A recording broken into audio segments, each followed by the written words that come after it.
Whether you're a lifelong keeper or just getting started, help us encourage responsible keeping, conservation, and public education in the interest of keeping our reptiles safe and healthy as we protect them for future generations. You're invited to spend time with us as we experience these awesome animals together on Intrepid Exotics.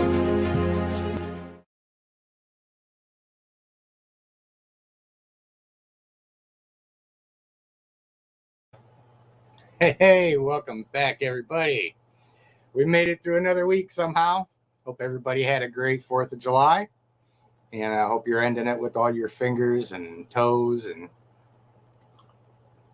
so far, I've only heard of one fatality. I guess it was a fella that put a top hat on and thought it was a good idea to put like a mortar or something on top of his head and set it off. So that was an interesting story. Every year, there's always somebody that does something not too bright, but I guess I can't really talk.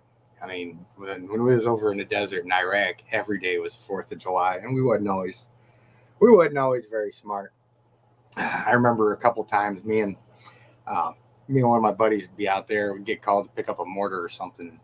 It'd be too close to a building, you couldn't detonate it in place, and we'd look at it, we'd be like, man, what do you think? Is it gonna blow up? And he'd just pick it up and throw it on his shoulder. He's like, I guess not. Funny stuff.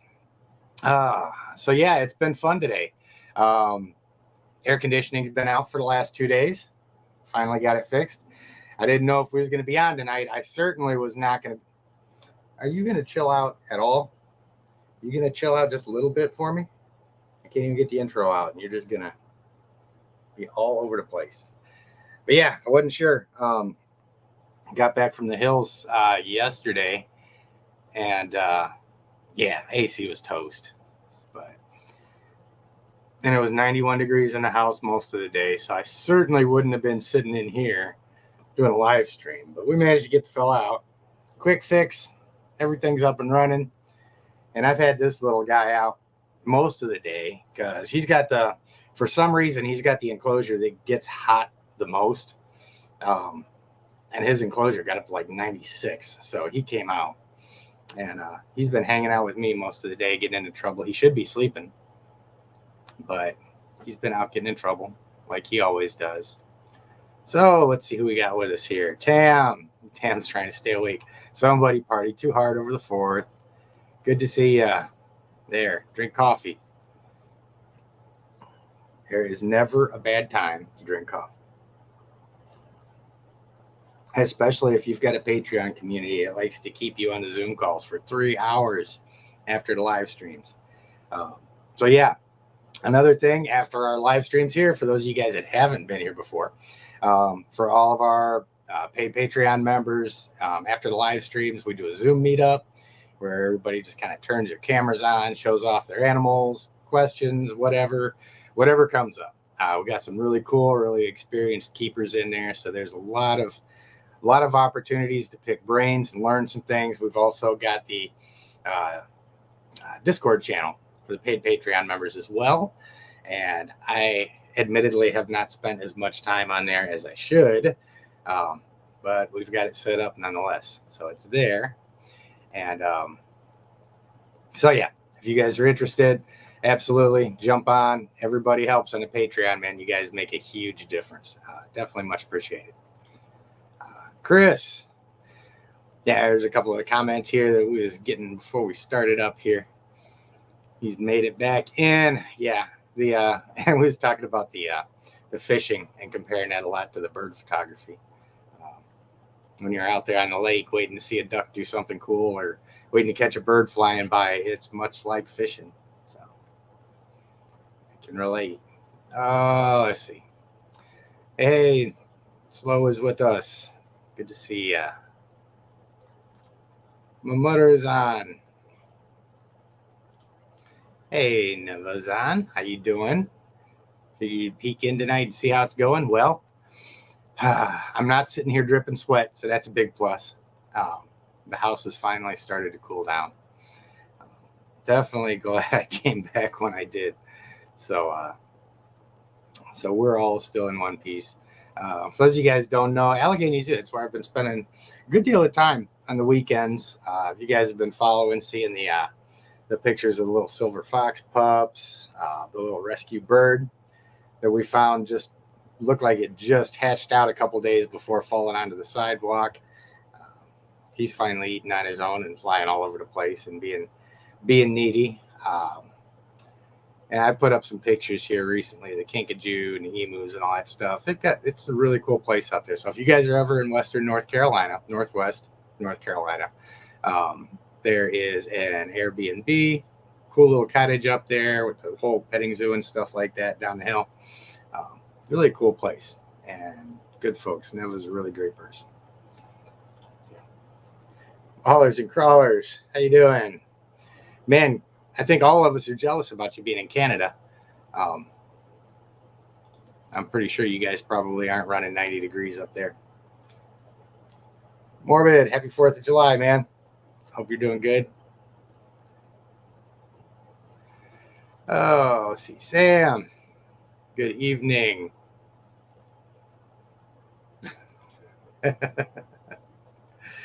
Yeah, I'm kind of the same way. I really think I'm addicted to the caffeine. If I don't have my coffee in the morning, my head starts hurting. So it is what it is. If I'm going to be addicted to something, coffee's the thing to be addicted to. So, oh, else? Hey, Sissy made it. Good to see ya. John, how you doing? I don't recognize the name or the picture there. So if this is your first time in, welcome. Good to see you. And this is actually Ramsey's. It's my male Aru locality, green tree python. And he's the, let's see how my autofocus is wanting to work tonight. Yeah, I guess it's going to do okay. Yeah. He kind of blows the stereotype for green tree pythons out of the water. This is easily one of the sweetest animals I've got. So, yes, by all means, get down, hit the like button. Yeah. Chloe's over there yelling at me now. I think she's jealous. Where you at? Okay. Yeah, Ramsey's enclosure is back down to 88 now, so I think we're pretty good here. In just a couple minutes to put him back. And I'll get Chloe out because she's been running the glass. She wants to get out because she is spoiled. Oh, Franklin, hey man, how you doing? Good to see ya.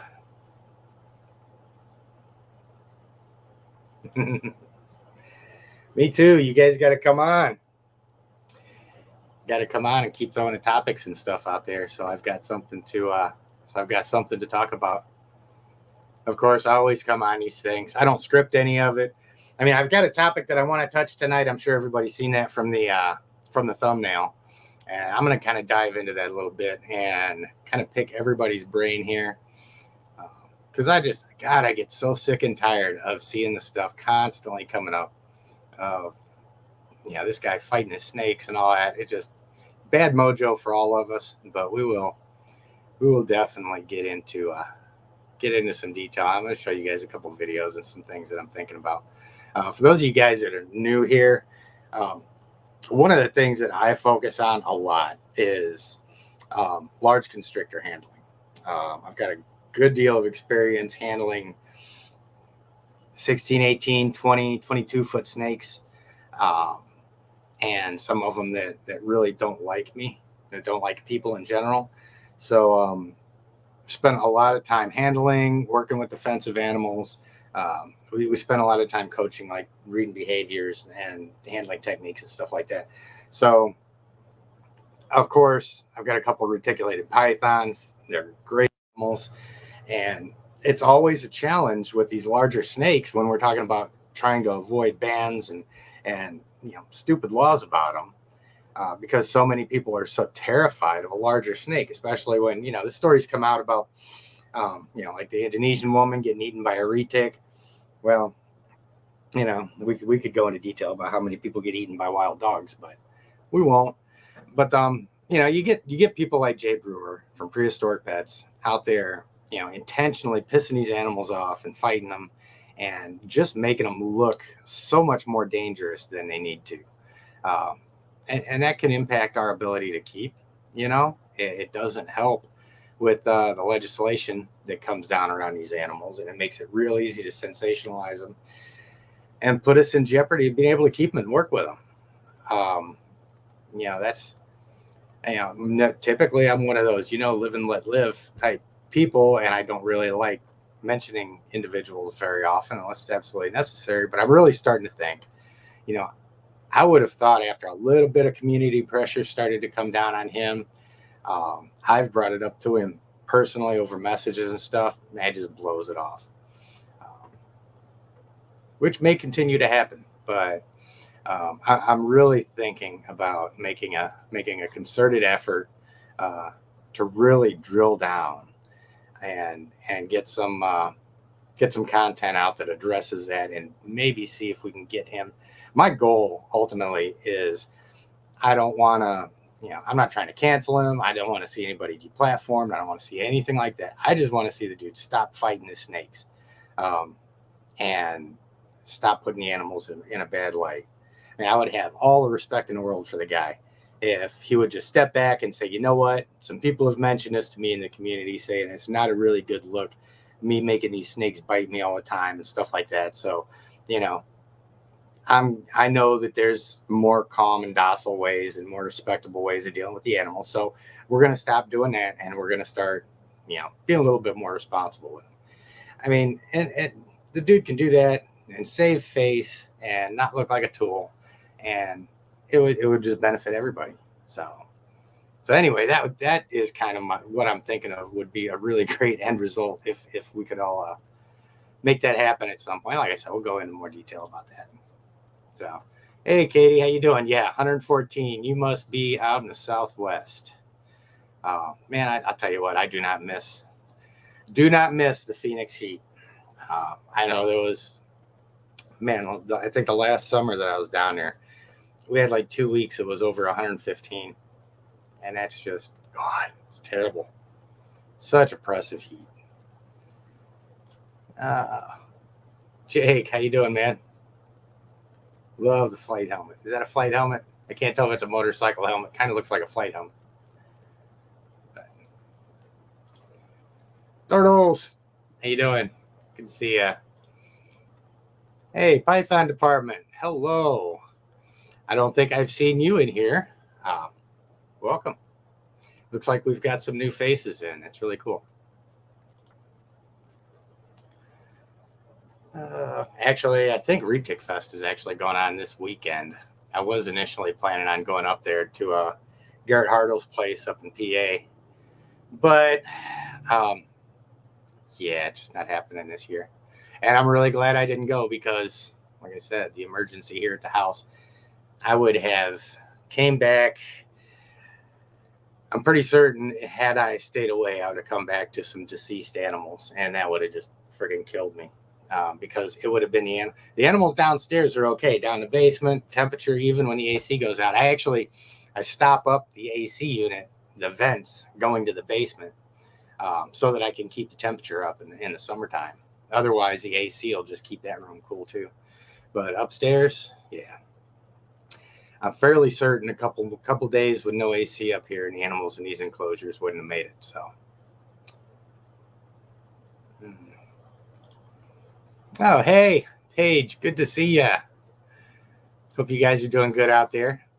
Paige does show rabbits, and she also keeps a lot of real interesting birds running around, and some of the craziest little pups you'll see. Yeah, it's good to see you coming in. I actually, my freezer is actually half empty now, so here in the next couple weeks, I'll be getting a hold of you so that we can remedy that, and I can make some room in your freezer for you. Judd, how are you doing? Let's see. Yeah, you talking about not getting notifications, setting a notifications thing. YouTube's doing some weird stuff lately, and I've got a couple channels that I have notifications set for as well. and I don't always get them. So I don't know what's going on.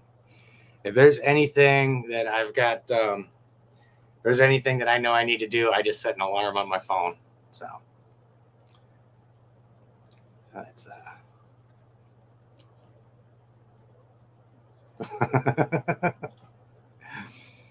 yep.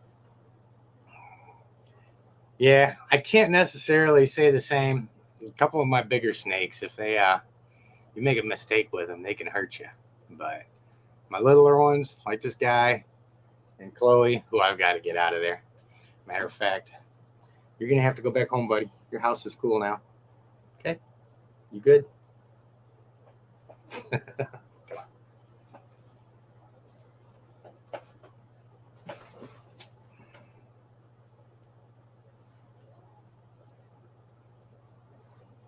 Get in.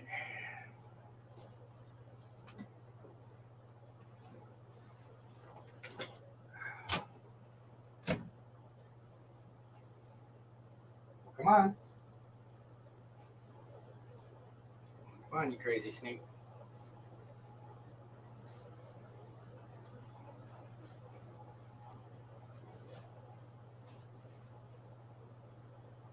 God, she's getting ready to shed again. That is one thing you guys probably notice if you've got mainland retics that are younger. It seems like they shed every other day.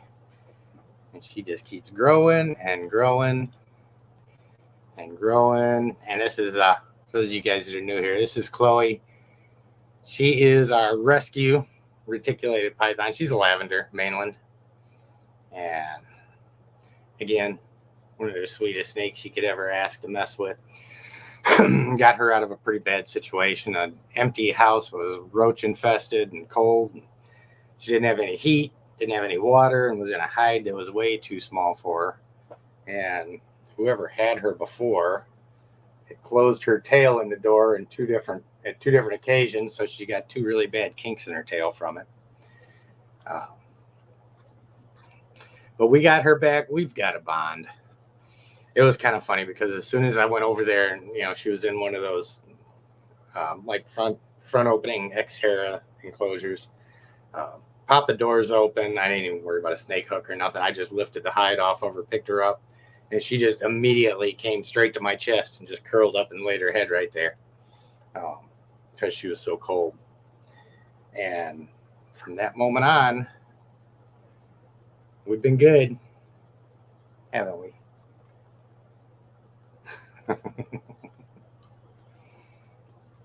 She's got some moss in her nose there. That's another good thing too about like the way I've got the enclosures set up with the half paper and half moss in them. When the enclosures did heat up like that, the snakes were getting themselves down in that wet moss, so that helped keep them cool a little bit too. Okay, she's going to be all over the place. That's okay. We'll get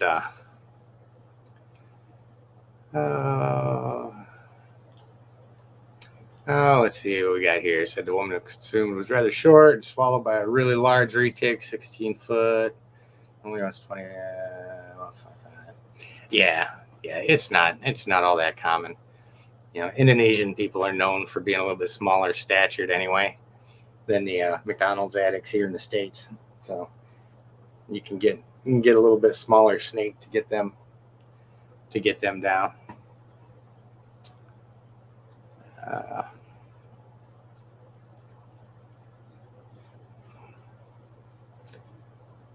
Let's see where we at. He says there's 34 on. Yep, there's 37 on, so there should be 37 likes. I keep the YouTube broadcast on my other screen, but it doesn't update me for likes and all that stuff. I just keep it on there so that I can see if I've got some kind of a break in transmission or something. So let's see. What else we got here? Travis. Hey, man, good to see you. Oh, yeah. Sacramento. Yeah, I heard Southern California was friggin' cooking in the last few days. So Sacramento is a little bit further north. Gabby, how you doing? Oh, man. 15 miles away. Did you end up going to Retake Fest?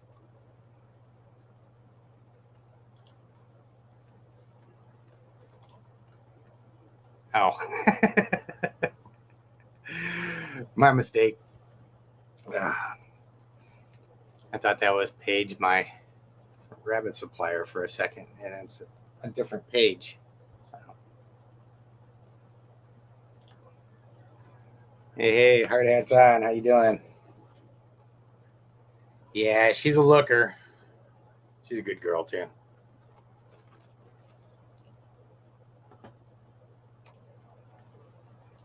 I really should have shaved. I've been sitting here frying all day, though. I didn't do anything. And I'm turning into a hippie, too. My hair's all touching my ears. Typically, by now, I would have had a haircut and a shave and all that. Look presentable. But I did put pants on for this, so there's that. So...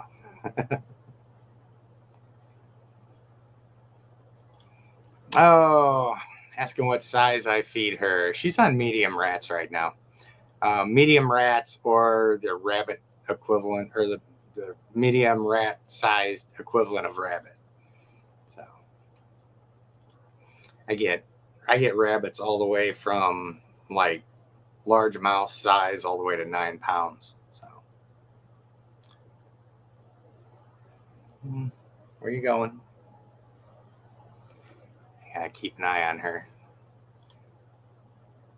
Hey, Gerald, how you doing?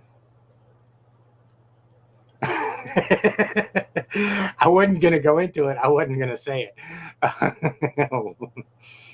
That was the first thing I thought of, too. Every time I see Hard Hat come on, I think of Up in Smoke, when Cheech and Chong are in the police department with the two girls, and the girls go off to try and score something with one of the female cops that's there.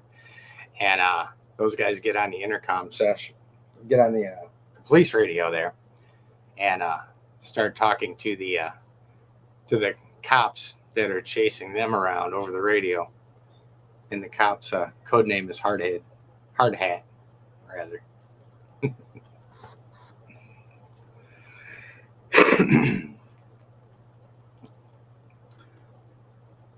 Yeah, and this is a pretty common theme too when we're talking about him. He's talking about his biggest problem with Jay being that he overfeeds the hell out of his snakes.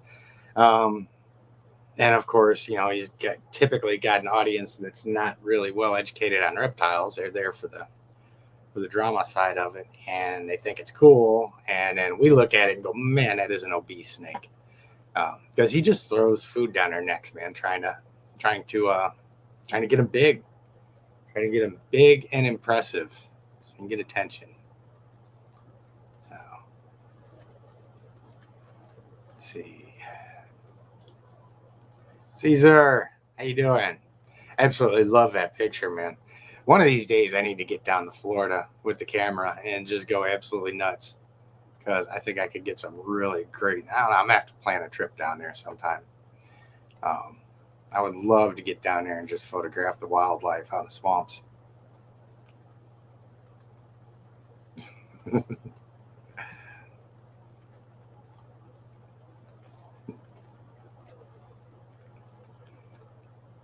Oh, let's see if I can. Oh, there she goes. I stopped paying attention for a minute. All right, you.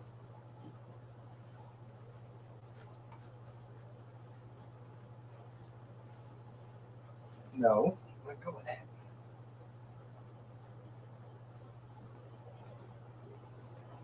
Come on.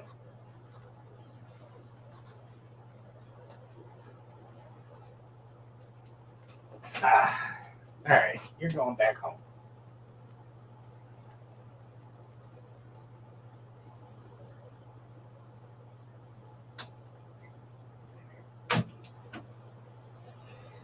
And she's going to take off. We're going to try getting this girl. Come on. I ain't got to tell you twice, do I? You going to come see me? Come on.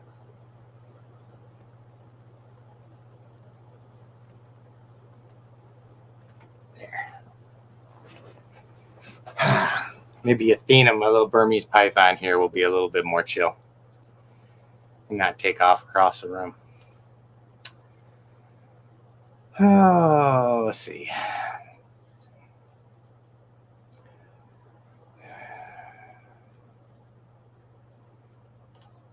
Let's see. Came across a bunch of studies, specific dynamic action, land weight constrictors.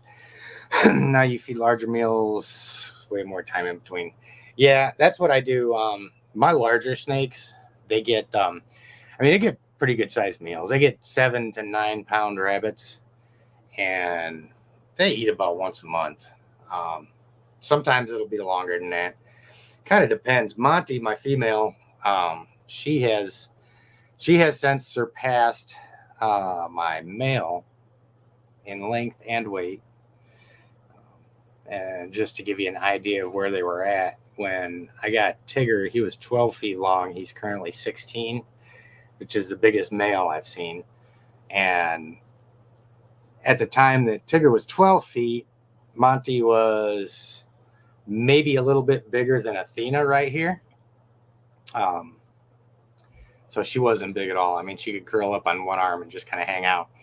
So in that time frame, Tigger, the male, has gotten up to 16, and Monty has passed him up all that ways, and she's now bigger than he is, and even harder on my back. Let's see.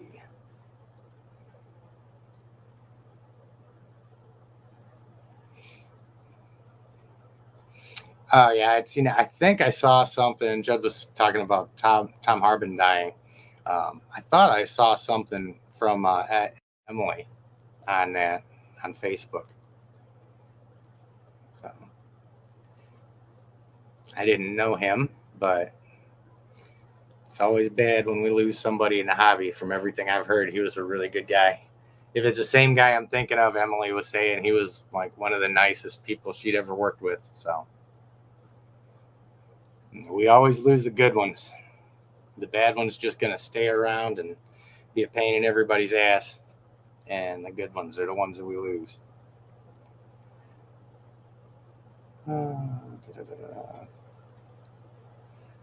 Let's see. I think I've almost got... Let's see. Okay.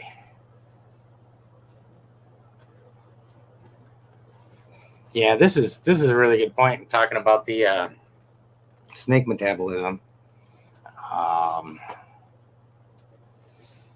about the energy that they expend when they eat. They do, their organs all increase in size. Everything just kind of really. I think of any animal that I've seen, snakes are the ones that have the most dramatic metabolic changes from eating. If there's another one, then I'm not familiar with it. But so yeah, it's always, and I always tell people too, especially when they're stressed out, if they got a new snake or something, it's just not eating for them. If it skipped a meal for a week, for 2 weeks or something like that, then it's always better to err on the side of just let them go, and give them a week, give them 2 weeks. If they stop eating for a month, they're going to be fine. As opposed to, consistently just slamming food down their neck. It really does do them good for their system to get to recover from eating. I think biweekly is a pretty good routine to get on for, a lot of the moderately aged snakes, hatchlings and stuff like that. The smaller snakes, I feed them every week. But as they age, I kind of cut back on their food a little bit. And that's just in order to keep them healthy and give their bodies time to recover from all that stuff. Let's see.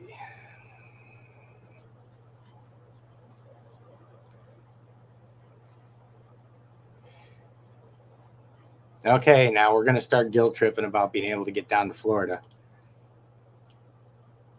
I have a lot of expenses here, and I couldn't afford to go up to PA this year. More than welcome to help me with some expenses for a road trip if you like, but until we've got a handle on all that stuff, then I'm not going to be making any road trips, no matter how much I might like to. We're in the process right now of course, I think I've just about accumulated everything that I need from recording equipment, and we're starting to get on, so starting to work on some different avenues for generating income off the photography stuff. We're just kind of starting to creep into that, and so yeah, it's a work in progress. It will happen at some point, but right now the full-time job is supporting everything, and there's a lot to support.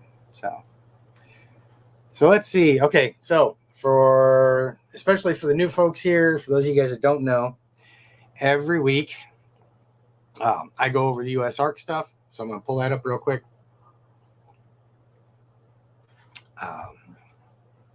There is, and I know everybody that comes and hangs out with us every week hears this spiel every week, but I know all those folks are USARK supporters, and they're more than happy to sit through it. For those of you guys that are newer, or aren't familiar with USARK, I'm going to pull up usark.org. That is their website. And for those of you guys that aren't familiar with them, they're a watchdog for the animal industry. There's always some kind of bad legislation coming around, somebody wanting to ban animals for ridiculous reasons most of the time. Animal rights groups always trying to ban people from keeping animals. And a really awesome tool that we have at our disposal as a community is USARK they go through every state's legislation and search through it for keyword proposals, and they bring them to light. They put them up here on the website, and right here on the homepage, there's always alerts. The latest one right here from June 15th. This was after the thing came out, the big salmonella scare, when they had like 15 people across the country say that they'd caught salmonella from their bearded dragon. So that was an issue. It hit the press. So they discuss it on here. They go into a couple different facts about it. I actually go into pretty much a good bit of detail on the prevention of it and so forth.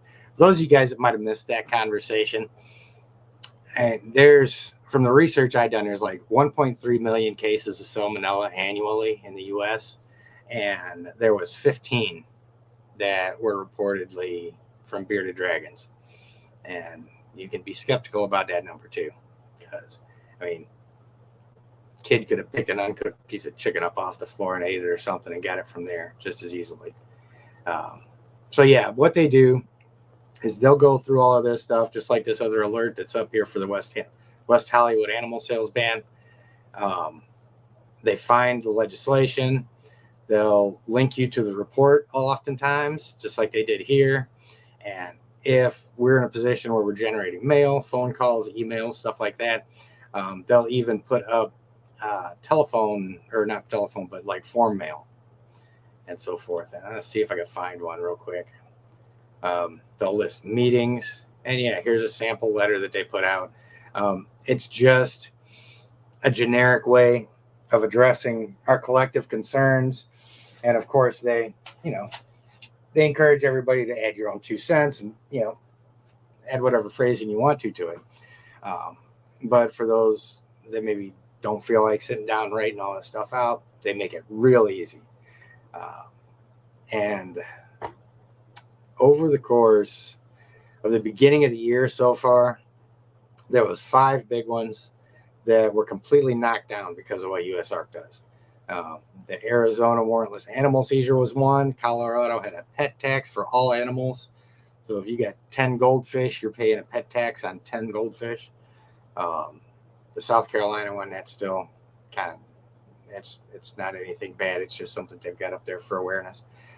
There was an animal program ban in Washington, the ban of all iguanas in Florida, and Louisiana had a big herp regulation overhaul that they was planning to implement. And because of the work that USARK does, they got all of these squashed. Had a lot of people generating mail, all the members getting on board. Phil was going down to these meetings and talking to these folks. And these laws didn't pass because of the work USARK does. So if you keep any kind of animal at all, USARK, go to usark.org, go to the memberships tab, and at the very least, go down here. The bronze membership's $40 a year. You get a t-shirt, you get to get counted towards the numbers, you get to help.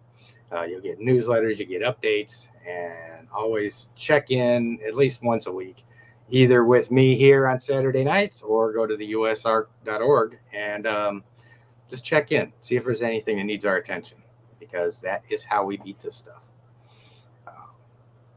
The key to any successful democracy is in an educated electorate.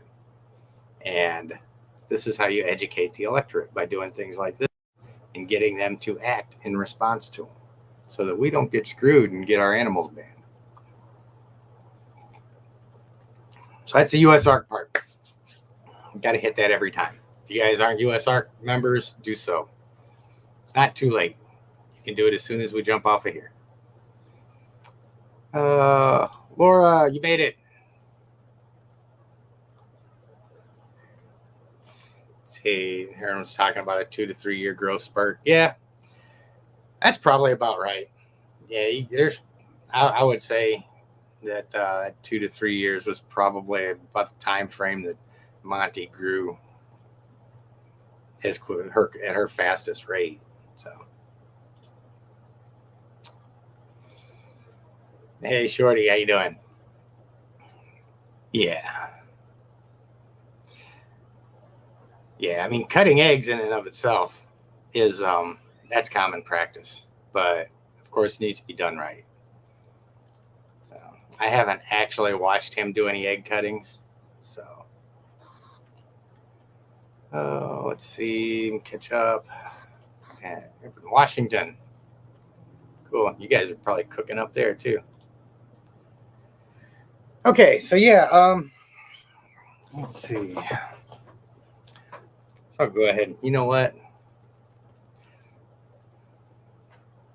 Are you good? You ready to go back home? Let me put her back. I'm going to go get Bob, because I know everybody loves Bob, and I haven't had him out in a while. Come on, girl. Give me the tail.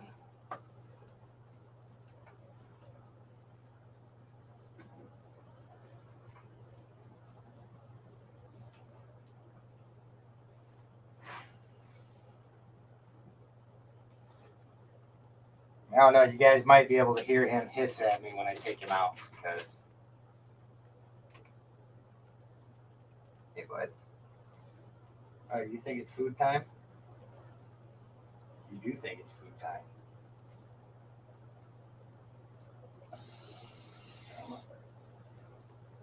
Come on, bud. I know. Come on.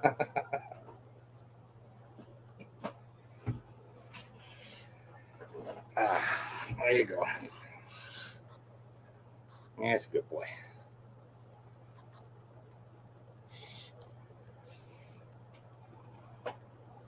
And for those of you guys too, like I said, I'd seen a couple new faces on here.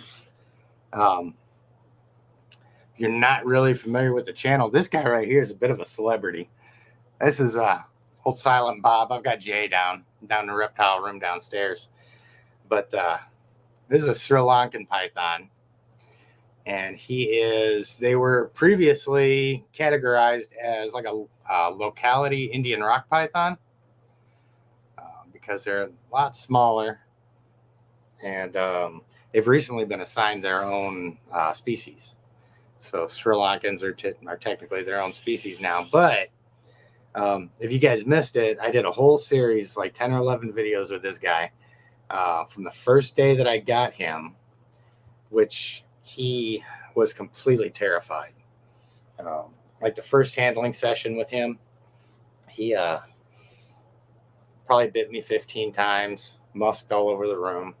And I did a long series recording every handling session and showing how I got him from being an absolute lunatic to this. where he can come hang out and explore, and I can pull him out of his house like that, and he doesn't bite me no more, and he's a good boy. And he's actually on one of my old live streams while I was making that series. I brought him out, and he actually bit me in the face, which was really nice of you. That was so nice of you. Bit me right in the cheek. I think it was a kiss. He was just happy to. He was just happy that we was making friends, and he wanted to kiss me in the cheek. So yeah, he's a little bit of a celebrity, so you guys can go. And if you guys are having problems with snakes that are just biting and losing their minds and stuff like that when you first get them, and if you're having a hard time working with them, all I did was just show how I work with him to get him calmed down and kind of explain some of the philosophy behind why I did things the way I did with him, and to show the results. And it really doesn't take long. What I've found, man, is most snakes, they can, most of them can come around pretty quickly. You got to be prepared to take some bites with them, of course. But reptiles in general, if you're doing the right thing, can be really forgiving. You just gotta be really bold with them at first, and really confident, and it doesn't take them long to figure out that they can trust you, and that's all it takes. So, where are we at? I keep losing my place here on the friggin' chat. Where are we at? Man, are you stressed out today or something? Squeezing the hell out of my arm.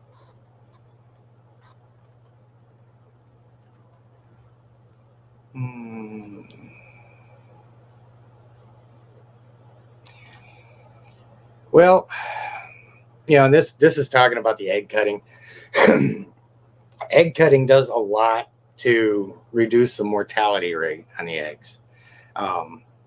You don't have to cut the eggs. There's a way to go about it to where you open up the egg and you check on them. You make sure that they're not tied up wrapped around their umbilical cords and stuff like that. You can see how they're doing. When I was helping to cut eggs, I could even get through the outer membrane and leave the inner membrane intact, so it didn't even open the encapsulation that the snake was in.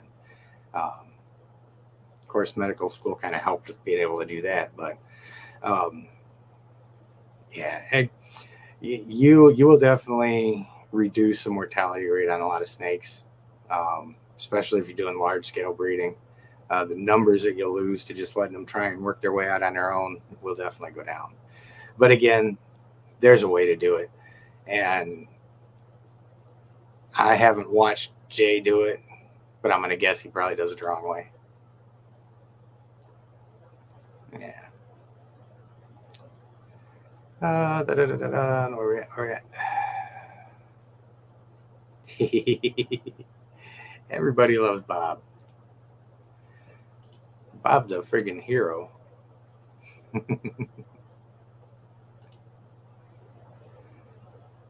TIE Fighter dorsal. Oh, yeah. Yeah, I guess it. I just now saw that. But yeah, he does have some of that, doesn't he?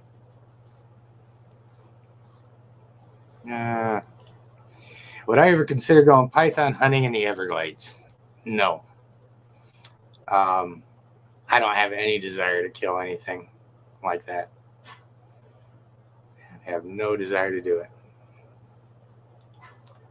So, I wouldn't want to hunt anything in the Everglades, really, because it's hot and it's miserable.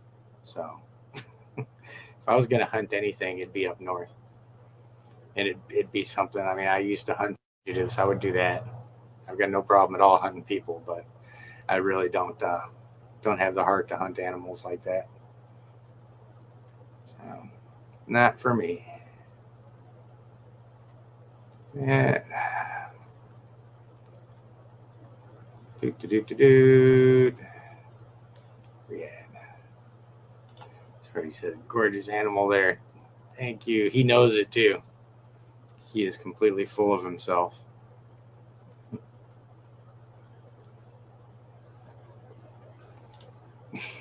I just did a ball python poop last night. It had a colored stripe on her when he pulled it out. That's weird. I would really get stressed out if any of the big snakes had any colored stripes in their stool. I'd have to start checking to make sure it wasn't a collar and make sure that the dog's still around. Rachel, you made it. Good to see you.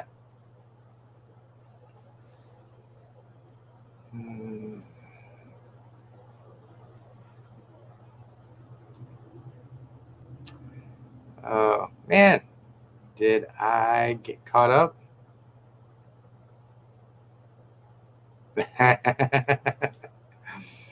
Couldn't wait for tonight. Thought I was going to tear him a new one. No, I mean, this is the thing.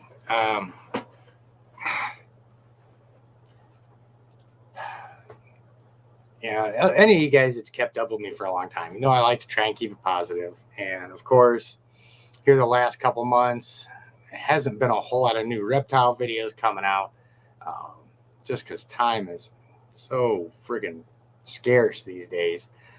And we got so much stuff going on.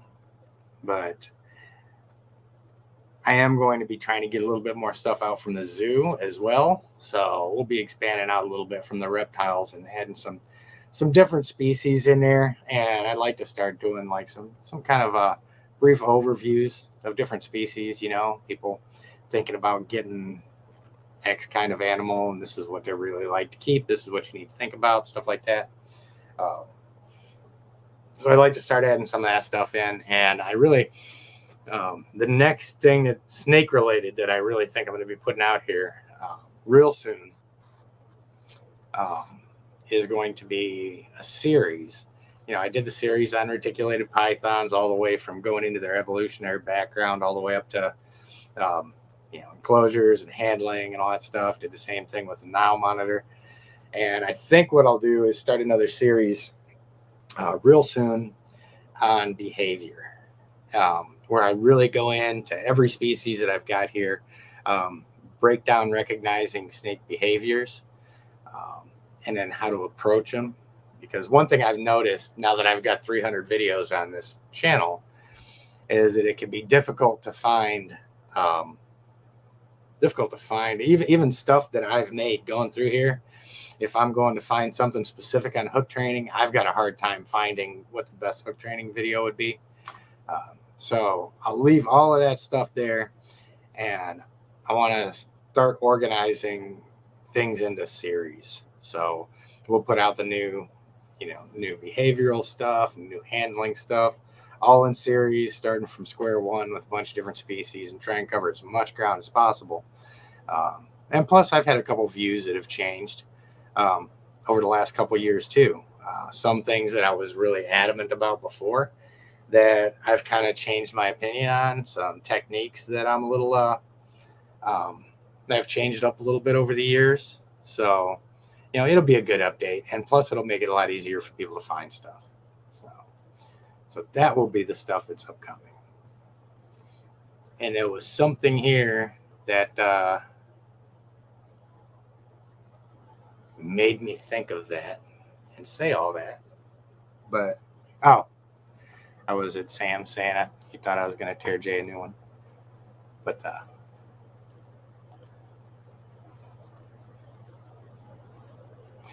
yeah, and this is a good point too. Not to bounce around off topic too much. And I do want to have my time before we finish up tonight to really kind of dig into some of the stuff that pisses me off about Jay. But this is one that I ran into when I was doing the series with Bob, because if you guys, and what's her last name? Lori Perini or something. I'm going to completely butcher what her last name is, but there is another lady out there that does some really good YouTube videos on handling. She's a huge proponent of choice-based handling. And there was a little bit of discussion back and forth when I was working with Bob about, why don't you just sit there by the enclosure and wait for him to relax and come to you? There's just times when, for any number of reasons, that's a no-go. This guy, I could have opened that enclosure door and sat there for 2 days straight, and chances of him coming up to me were slim to none. I had to go in and start socializing him the hard way, for lack of a better word. And that's what Python department here was talking about.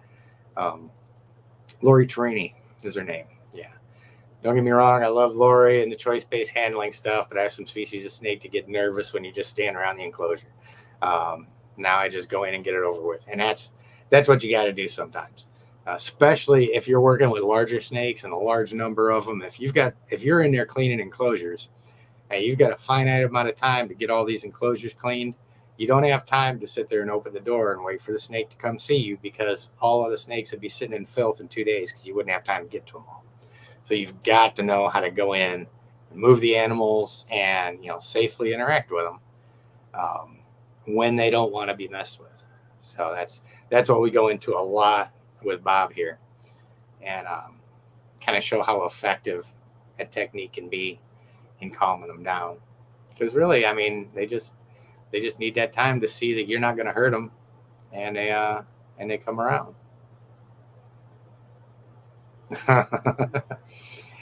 Yeah. He's talking about Jay's when he's always poking at the snakes with a hook. I was watching one of his videos earlier today and seeing him doing that, and he was just jabbing at this 20-foot female laying on eggs with a hook, pissing her off until she bites him. And it just makes me want to choke him. It really does. If this video in any way, shape, or form gets to Jay Brewer, or if you're just hiding in the shadows right now watching because you've seen a thumbnail and you're curious, all the time I spent telling people that when they're handling their retics, not to sit there and poke them with the damn hook, and then they see somebody like you that's got millions of followers doing the exact opposite and the only reason you do it is to piss the snake off and make them swing at you. Dude, you need to stop. You're being an ass, putting the animals in a bad light, and you're going to get, if you haven't already, going to get newer handlers hurt because they're going to try and do things the way they see you do it, and it's the wrong way to do it. And you're really pissing off good keepers that are trying to help people have better relationships with their snakes. So maybe I'll take this little section out and see if I can, force feed it to him somehow. Fly out to California and blast the video on the side of his building or something so he sees it. But yeah, as you can see, I get a little, I'm just so annoyed with that guy when I see that stuff, man. I don't like seeing animals harassed like that. So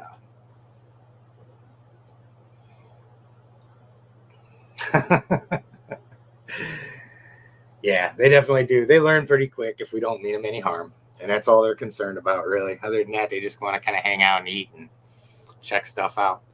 And yeah, I'm pretty certain if you waited on your blood python, you would never handle her.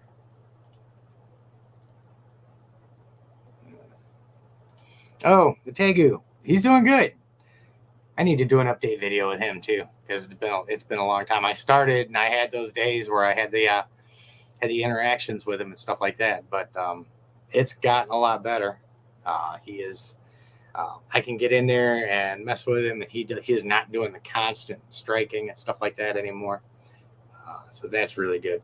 Maybe I'll try and get some footage of him tomorrow while I'm feeding. Yeah, maybe that's a good idea. Maybe I can start putting in, even if it's just like a 5-minute video or something, because I feed him twice a week, weekends and Wednesdays. So maybe I can go down there for that. Lewis, hello. See ya.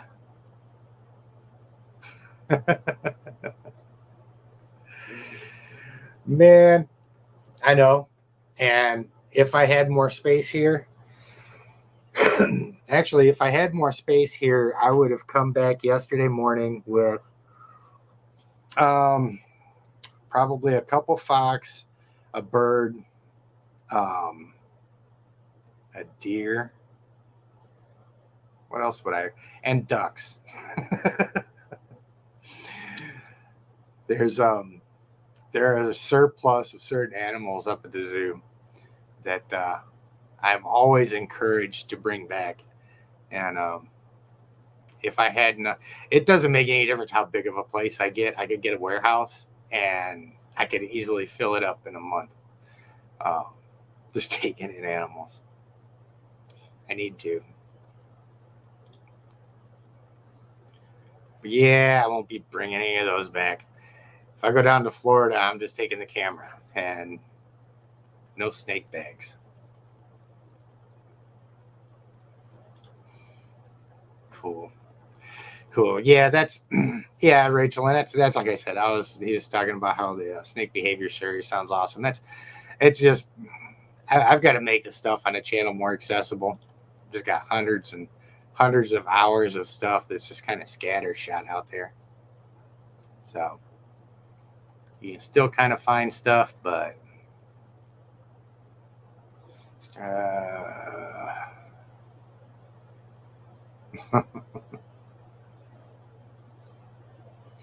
oh yeah, Alex talking about a web page that links different groups to my videos.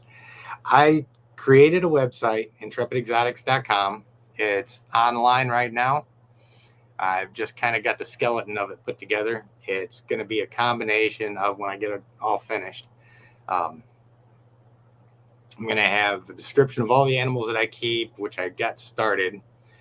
And there's actually going to be a section on there for the photography, for the wildlife photography as well. And if I start like doing real estate photography or anything like that, it'll be a section in the same page. So I can keep it all in the same place. And then want to add some different content through the website. I want to put merch access, run the store through there as well.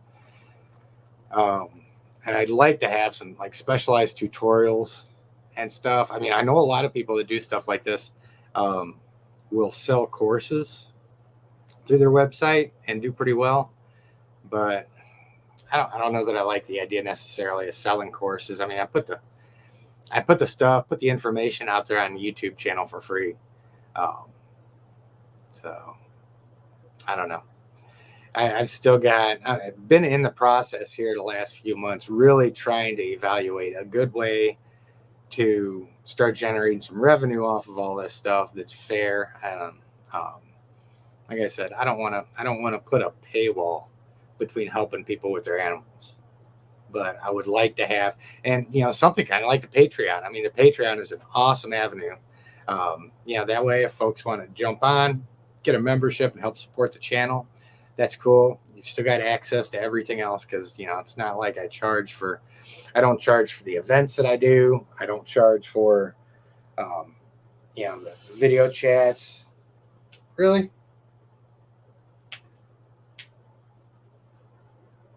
Don't get all hissy with me. I think he's just about ready to go home too.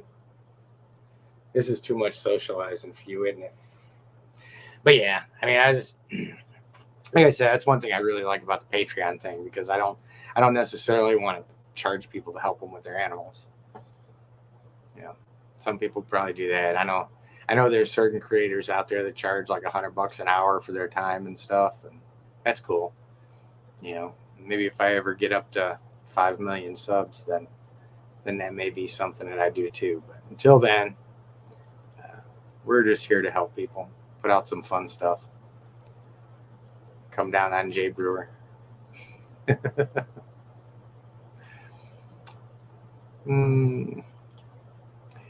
Yeah. Fax was saying his snakes don't tend to relax until they're outside of the cage. That's the same way. That's the same way Bob here is. If he's inside the cage and I start moving towards him, he'll hiss at me and go nuts and all that stuff. But and of course he's a little grumpy now. Oh, quit! Really? Are you ready to go back to bed? You're such a good boy now. Let me put him back. He's getting a little grumpy.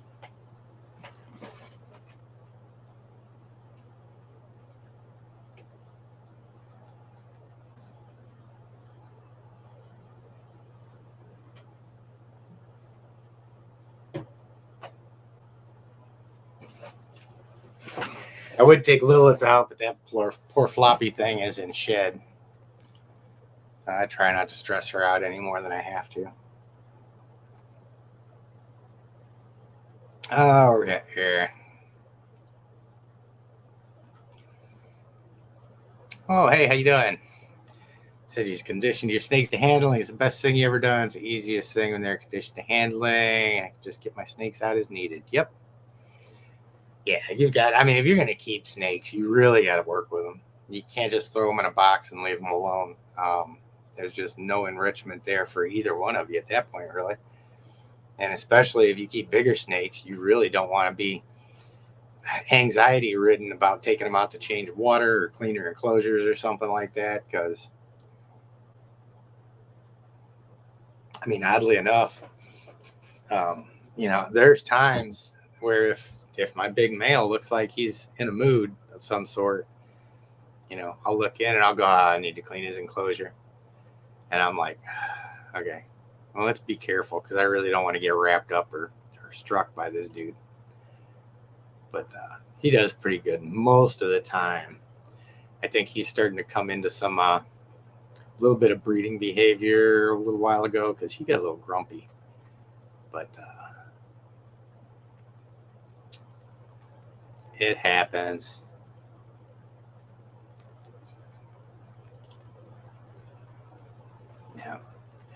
Yeah. Scabby kind of hit the nail on the head. Intentionally antagonizing animals is sociopathic behavior. I think there's a lot to be said for that.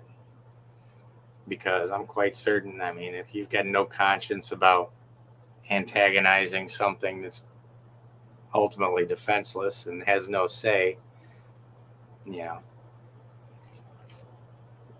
means if you run into a person that you think is defenseless and has no say, you've got no problem intentionally antagonizing them either. But, I mean, it just shouldn't be the goal, man. It shouldn't be the goal of keeping animals. We're not dog fighters, we're not cockfighters or anything like that. We keep these animals because we want them to have a good life and we want to enjoy interacting with them. So.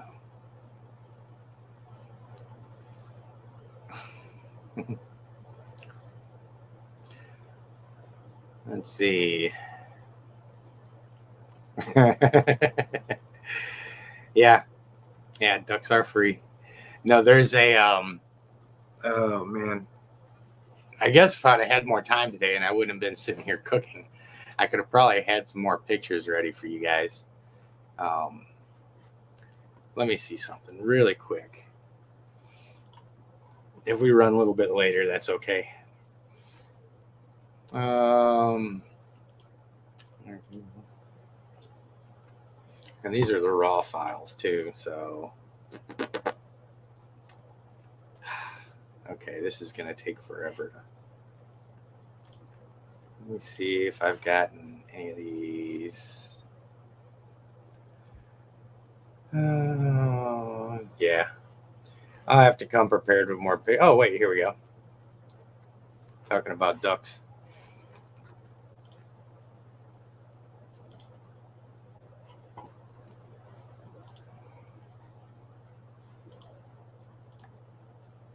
There you go.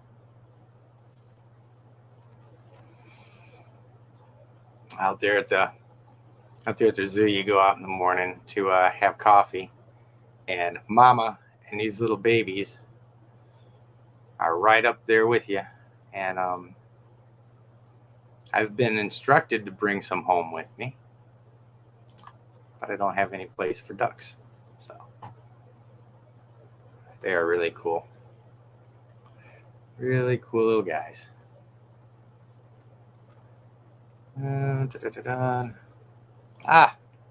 Nicole, how you doing?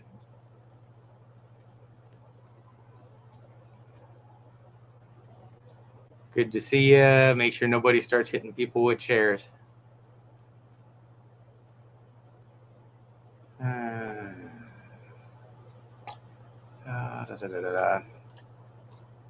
Yeah, that's part of the discussion too. I mean, that's a really cool thing about talking with the folks out at the zoo is I can learn a little bit about that as well.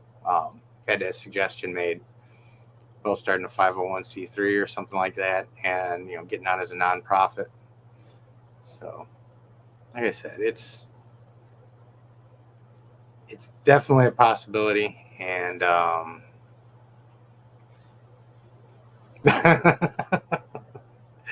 yeah, duck sidekick for my photography.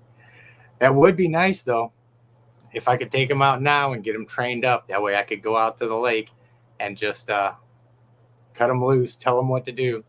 Say, okay, man, I want you to scoot across the water like that and do it right into the sun so I can get some pictures of it.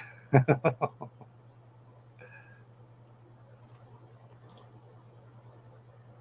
Hey, Cebu, how you doing? Yeah, it's getting there. I've got a couple things that I'm going to pull up on him too. But of course, we've got all our regulars here that come in, and I try and keep up with all of the comments. Kind of address that stuff as we go. So, see, use any type of conditioning for cue feeding, target training, or anything like that? No. Nope. I handle my animals enough that it's odd, especially with the retics. Everybody talks about the crazy food response that they've got.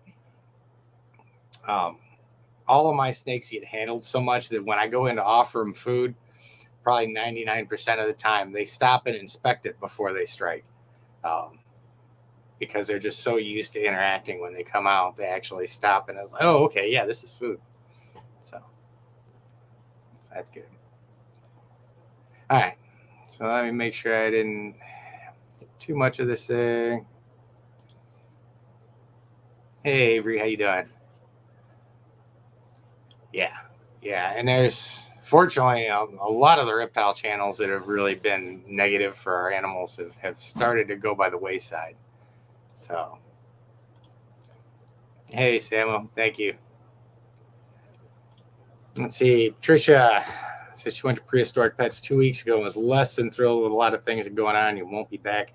Actually made me sad to see how some of the monitor enclosures were. I've heard similar things to that.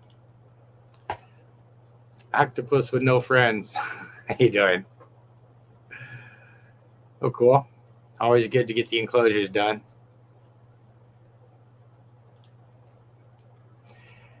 Content creator will never charge anybody for help or anything. That's just, yeah. And I know for some of us, I mean, that's why we did it. That's why I started the channel, is to help folks with their animals. Now, the only time, like I said, the only time I would consider doing that, putting anything behind a paywall, is if I just get that many people, to where I just physically have no time to get to everybody. I've got to triage it somehow. So, of course, Patreon supporters and things like that would come first. I'd end up having to do something if I just ended up getting so many people that I couldn't help everybody. Didn't have enough time to do it. But up until that point, yeah, I ain't charging for that stuff. So, all right, let me see. Hey, Lita, how you doing? Hope you guys are staying cool out there. Oh. No, you actually have not missed the Jay talk, and we're probably going to end up running a little bit longer tonight anyway, because I've been sitting here talking about ducks and all kinds of stuff and snakes, and I've mentioned Jay a couple times, but we haven't really went into it. And I'll I'm trying to get through the comments real quick. But hey, Mike, how you doing? Yes, all is definitely well now. We've got the AC back on, so.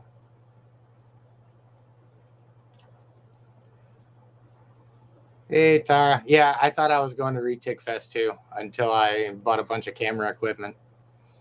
And, my finite resources, it wasn't in the cards this year. So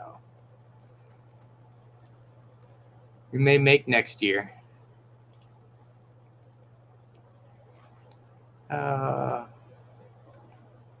Get through. Where we at? Where we at? Man, I can't believe how far behind I got. Hey, Alex, I'm doing good, man. Good to see you.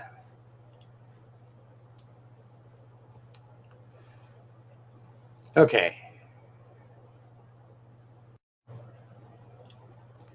An extra camera? Is there such thing as an extra camera? No, I've actually, the camera that I've got right now, it's a crop sensor, and it does pretty good. All the pictures you guys see coming across Facebook and stuff like that, it was all done on this. I've invested in a couple good lenses, a really good wildlife lens. So we're good on that. And the only thing that I need moving forward, the next big investment, after I get all these lenses paid off, because these things are stupid expensive, as I'm looking at probably getting a Canon R5, a 45 megapixel full frame camera. So that is that's kind of like the last thing I really need. The only other lens going up from that that I would really need to upgrade is like a $15,000 lens. And I'm gonna wait until I make $15,000 worth of paycheck with the camera before I start buying a lens like that. So the first two in the Tegu series, cool. Yeah, I need to start doing some updates on the Tegu thing. But anyway, let me hit this really quick. I mean, I've got. I was looking through a couple of Jay's videos, and one of them, you guys seen the thumbnail that I put up there. It was one of his latest ones where he's in there in the enclosure, digging around for eggs and letting a snake bite him in the head. Actually, before I go into the Jay stuff, kind of explain why I hate seeing the stuff that he does. Reptile. I'm gonna turn. Come on. See if I can find his video real quick of Kevin McCurley out of Nerd. Yeah, let me show you guys this, because this is what you can do with when you're pulling eggs and you're dealing with these animals. Pythons, incredibly smart, and often people think that reticulated pythons are scary, bad monsters. Well, I'm going to show you a little bit different. Hi, baby. This is Mo. And these are her little babies.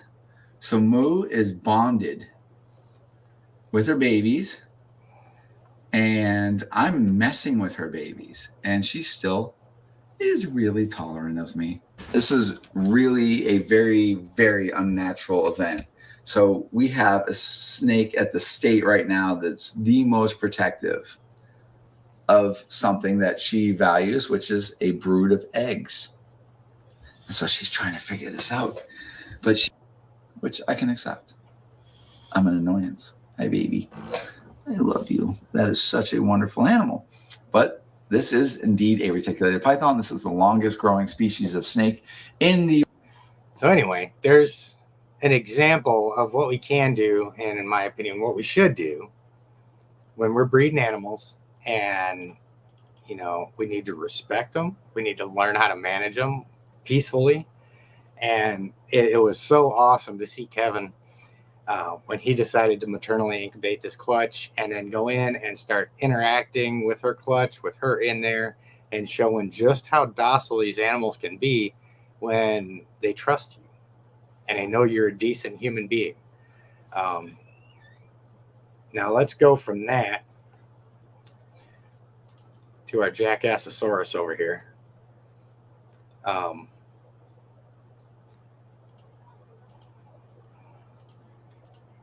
I don't want to go into a whole lot of this, but I want to show just enough to kind of illustrate my point of what this guy does. And it just friggin' kills me.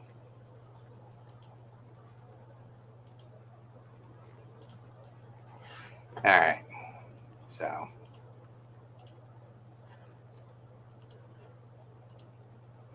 So you've seen how an actual good reptile handler gets the eggs from the animal, you know, and it works with them when they're different situation. Kevin wasn't pulling eggs. He was dealing with one that was maternally incubating, but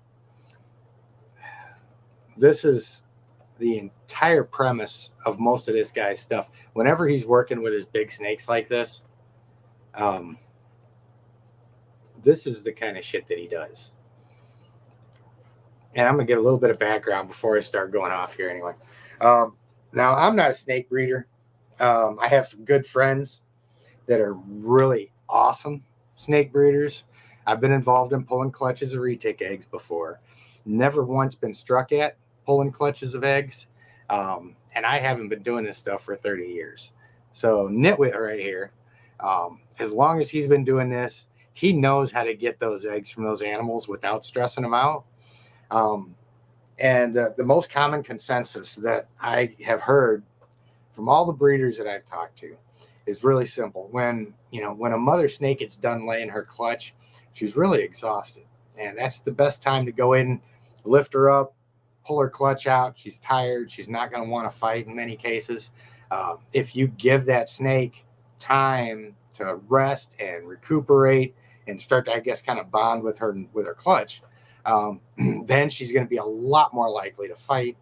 And that's the kind of shit that Jay does, because it gets attention. It gets clicks. It gets him, 5 million friggin' subscribers on YouTube. I'm sure he's making a fat penny off all of this, and he's not doing the reptile community any good at all. Even watching the little TV series, the one episode of that, actually, John Snyder from Tipping Scales did an episode on that after it came out, kind of talking about it. I mean, the guy, for lack of a better word, just a douche. He's a Hollywood guy trying to get attention for everybody out there that doesn't know any better. Put him away. The funny part is he cleans all these cages, so he could do it. That being said, she is truly a beast of a reticulated python. Oh, it's coming over here. Come on. He's not tapping out. She's unfortunately looking He's right poking at my face. Giant snake. I can tell she's locked right on my face. She's trying to wind up for the. Come on, girl. Wind up. Come on. Oh, now she's Come on, my bite me. camera. No kidding. Go over there. Oh, Go over there. No, don't put it that way. Come on. Oh my God! What is going on? All these good. Bro, that snake is angry. This is the kind of shit Right on my that face. She's trying to wind up. I see people Come on, doing girl. this Wind up. when Come they on. contact me, saying that they're having a hard time getting their animal to relax, or they're having a hard time getting them out, that the animal wants to strike at them all the time.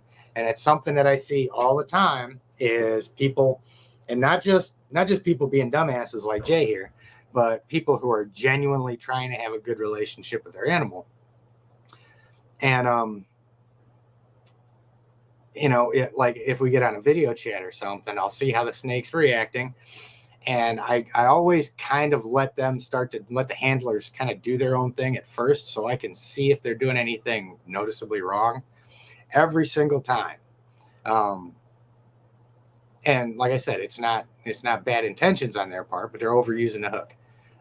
Because hesitant, because they're kind of afraid of the animal, they're afraid of getting bit, and everybody gets it stuck in their head that hook is somehow going to make things better the more you tap them.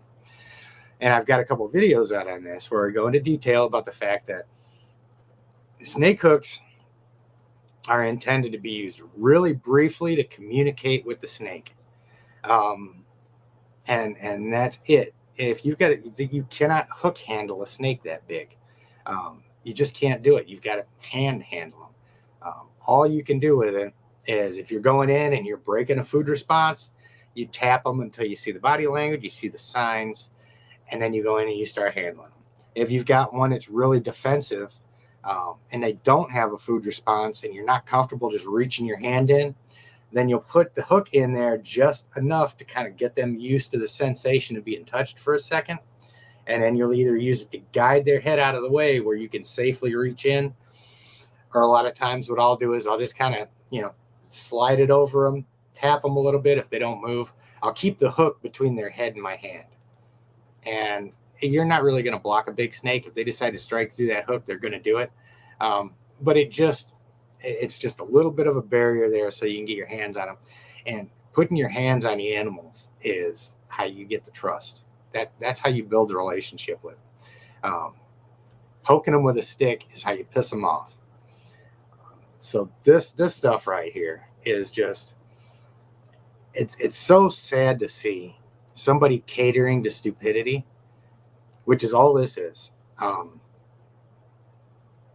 Maybe stupidity is not the right word. Ignorance is probably a better word. He's catering to ignorance.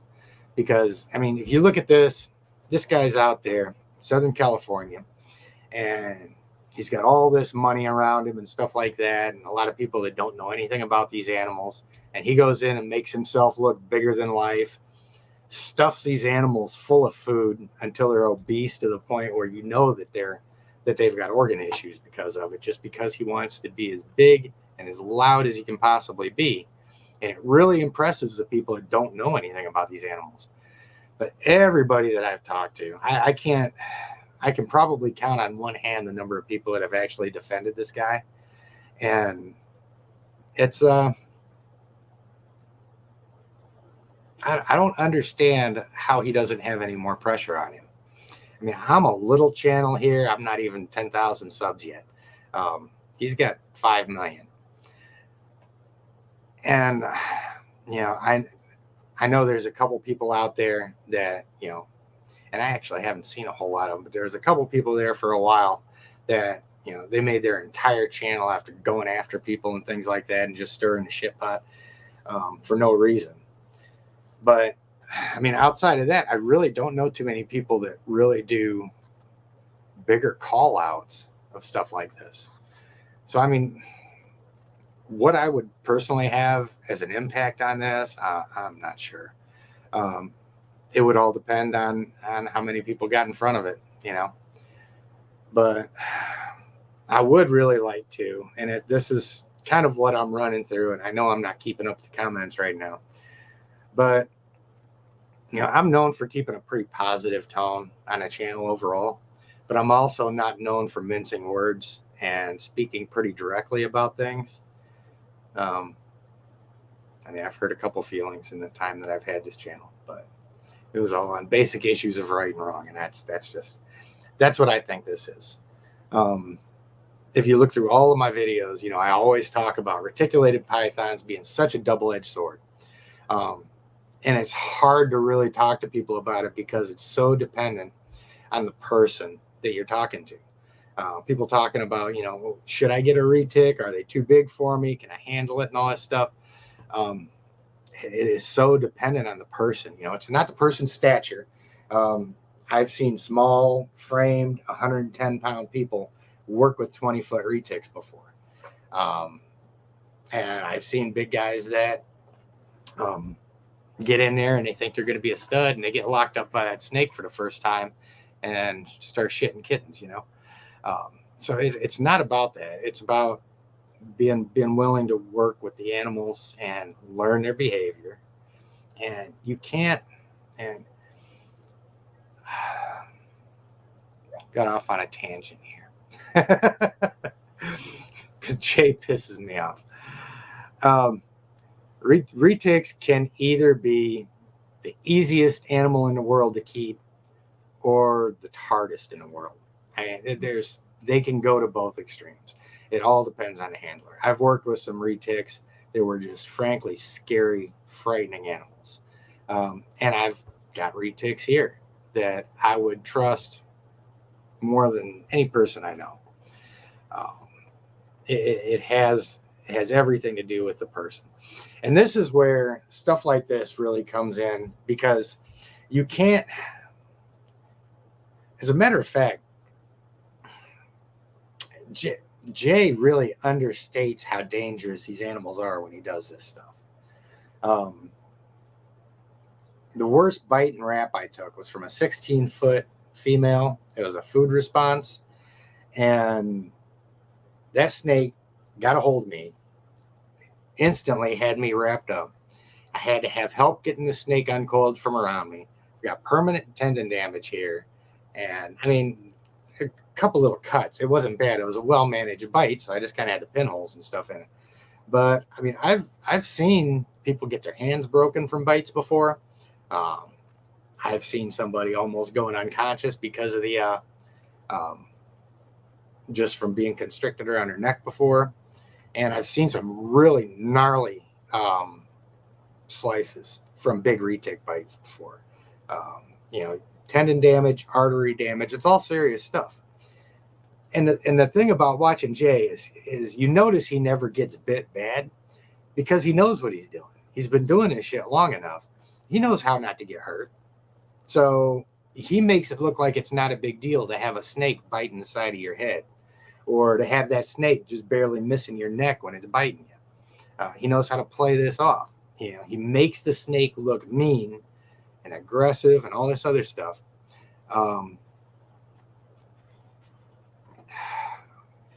But he really understates the actual danger of being in a situation like that with him. Which is another thing that's not good, because you get somebody that's a new handler that goes in and they think, oh, I watched Jay, all I got to do is jump back, that snake's gonna hit me and I'm gonna be fine. Well, not always. These things are very powerful animals. Biggest one I've worked with before is a 22-foot pushing 200 pounds. And when you've got an animal that massive that is built for one purpose, and that's to constrict and kill things, and it's all muscle, there's an immediate respect you should have for it. That's not to say be afraid of it. Like I said, these animals, none of those big animals I ever had any problem with. You pick them up. I mean, you can't pick them up and throw them around like you do one of these, but you learn how to guide them. You don't go in and intentionally piss off an animal like this, because in real life, it's not normally as pretty as he likes to try and make it. I'm quite certain as long as he's had his channel right now, people have gotten hurt. People have left the hobby. People have become completely terrified of big snakes because of the bullshit that they see a fool like this doing. Like I said, he's just out there for attention, and he's bad for reptile educators. There's no two ways to say it.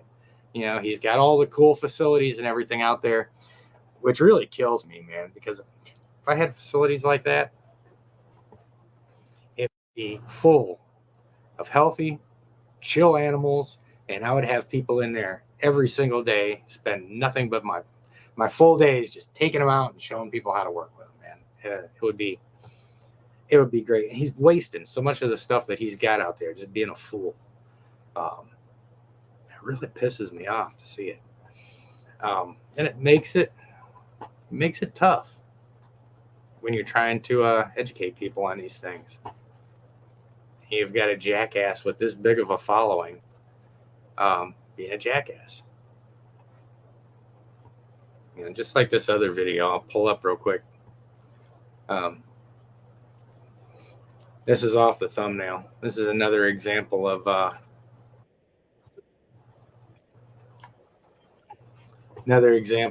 what a shithead looks like dealing with his animals, as opposed to what you saw when I had Kevin McCurley's video up there. I'm going to slowly, carefully remove these eggs. So, girl, come on, you're such a sweetheart. What's going on? I guess that means she's out. What is wrong with you? I mean, okay, so check this out. Look at this big, beautiful snake. She laid some eggs. There's no box, but there's so many eggs.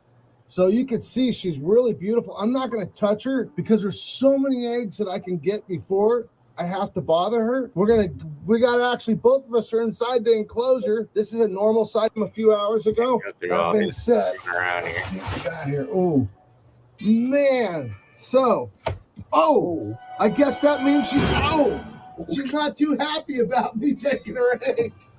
So that being said, That's stupid. I don't care how long you've been doing this. That's stupid. And I am the last person in the world to fearmonger about retics. Like I said, I will sit here and preach all day long about how easy these animals can be to work with.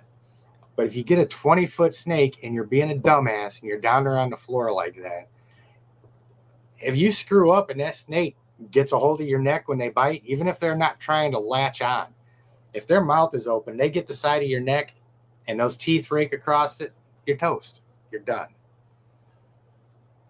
I mean, somebody like that, like I said, he's been doing this stuff long enough to where he can put himself in stupid positions and get away with it. But, say somebody else is breeding retics for the first time. Maybe they don't have a really good mentor. Maybe they're getting online and they're trying to see how everything works. And they say, oh, okay, well, that's how he does it. So that's how I'm going to do it too. I mean, in a situation like that, where you've got a snake that's down at floor level and they're sitting on their eggs like that, you can tell those eggs have been there for a while to begin with. They should have been taken out a lot sooner. But like I said, dude apparently lets them rest up and get good and feisty so he can fight them. Even if that's not the case, you have one person down there watching the snake. If you've got to move them, then you've got one person that's going to move them, lift them up off the eggs and things like that. You go in, just like he started doing. If there's eggs out there around them, go ahead and get those, get them secured. And you've got somebody else there to watch your back. Like I said, the times that we pulled, as soon as those things were laid and that mother was done, I had one person lifting the snake up, the other person just go in, scoop the clutch.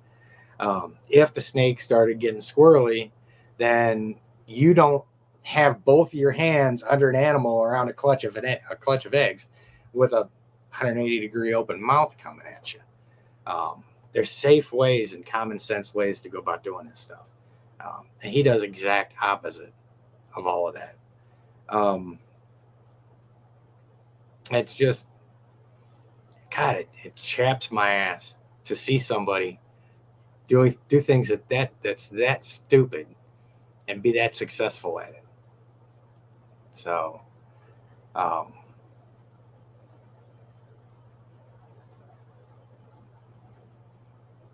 let's see. So I'm going to go through here really quick. And I know I'm way far behind on comments, but I do want to try and scan through these really quick just to see if there's anything that I need to respond to.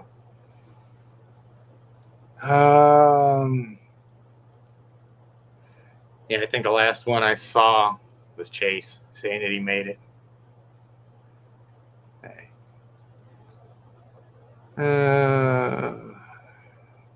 All right. Yeah.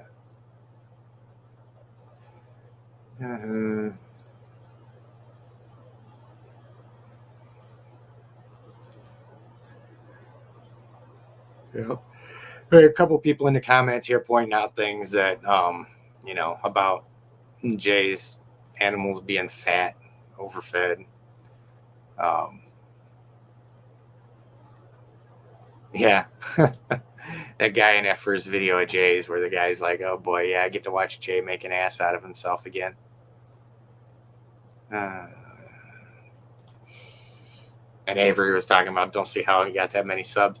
One of the things that helped him blow up like that, besides the dumbassery that he does on a regular basis, is anybody that invested a lot of time in a YouTube channel around the time of COVID started, I wish I would have started Intrepid before COVID, because during that time, everybody's in the house. They ain't got nothing better to do than sit back and watch YouTube, and channels are blowing up. Now it's all over with. Everybody's back out. It's not an excuse, but it would have helped me have a little bit bigger channel had I started it way back there. But yeah, it's no different than tormenting a dog waiting for it to snap. Yeah. This is a big thing that you see people using their animals to inflate their egos. That's one thing that I always hate to see. And you see it sometimes, not so much anymore, but I know for a long time there's a couple people putting content out, big, buff, burly guys, and they've got their 18-foot Burmese pythons and stuff out, and they're just out strutting around with it like, look at me, I'm such a badass. You just can't do this because you're not as tough as I am. Look at this giant snake. No. That's also a bad look, because it's not true. You don't have to be big and tough to work with a giant snake. You just have to be smart. Smart and kind of intuitive and empathetic. Have a bit of a backbone. Not be afraid of them. So.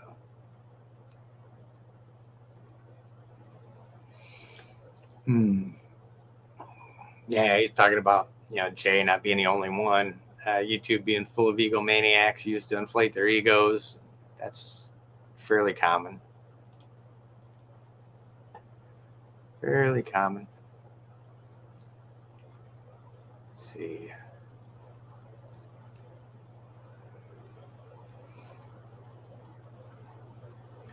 Oh, let's see. I'm just about to the end.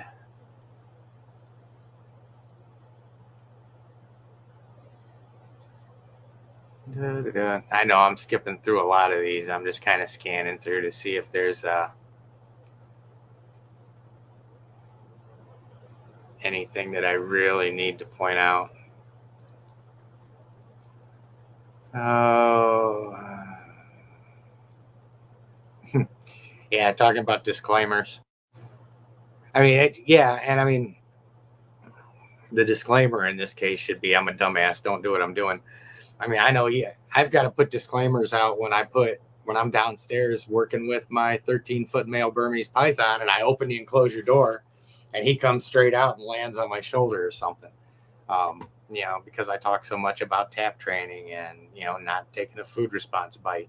But I mean, I know my animals, and although there's still a slight chance I could be wrong sometime, and one of these times I open up the door, it's the kind of stuff like that you explain before you do something that's out of the ordinary. Typically when you're working with a big snake, you open the enclosure, tap them with the hook a little bit, just to kind of make sure they're okay before you go in and start reaching around. Some of my animals, I don't have to do that with. A lot of other folks that keep animals, that keep bigger snakes, a lot of times I'll walk up, you can tell what their demeanor is, and you can get a really good idea. Yeah, okay, it's safe to handle from square one. As soon as I open up the door, it's safe. But then you've got other people like the fish tank lady. That old video I'm sure a lot of you guys saw, where the lady had to re-tick in the big aquarium, and she opened up the top and she's talking about, oh, look at my baby wants to come see me, and it came out and bit her and wrapped her up. And then she spent the next 10 minutes trying to get the snake off of her. So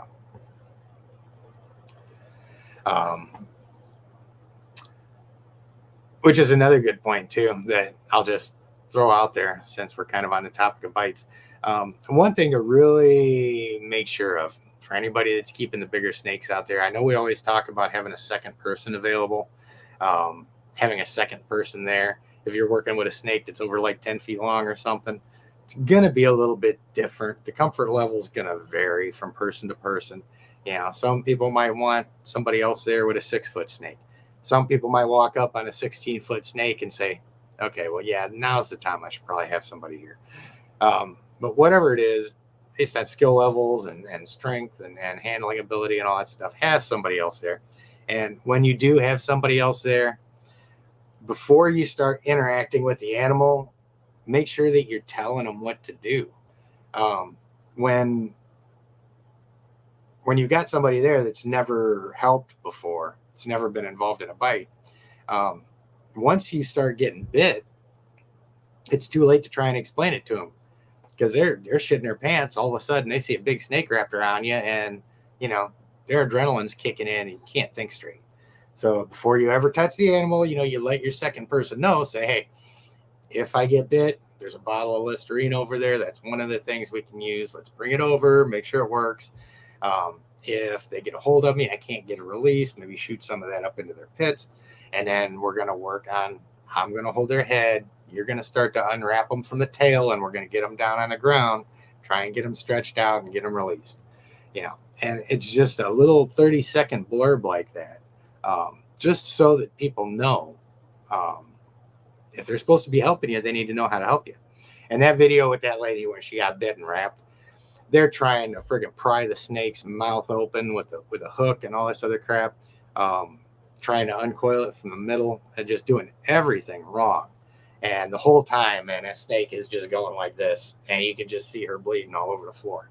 And that's because the person that was there didn't know nothing about snakes. So, on a side note, let's see. Seen a couple other people jump in here. Where we at? T-Bell asked me to do some collaborations. I need to. Right now, we're collaborating with the Allegheny Zoo. So that's going to be, there's going to be more stuff coming out of that. I think you guys will like. It's got some really awesome animals out there that are good for an exotics channel. But yeah, I do need to start doing more stuff with other people.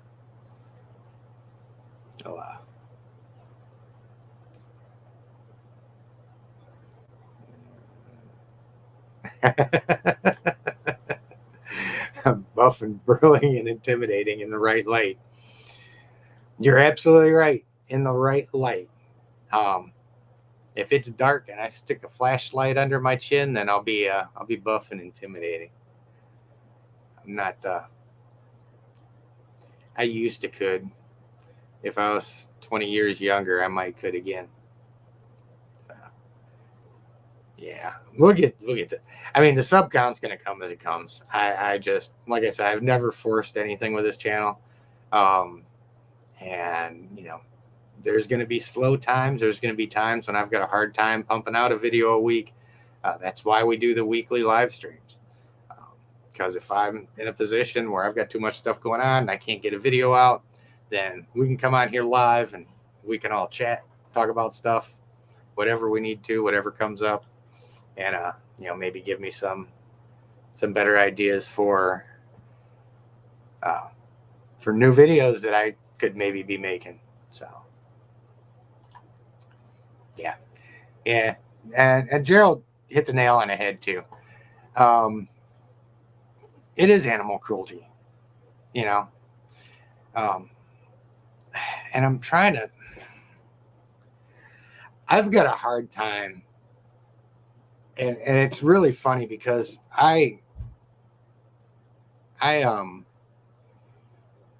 it's really funny here the last few weeks, since I've had a lot more exposure to more mammals recently.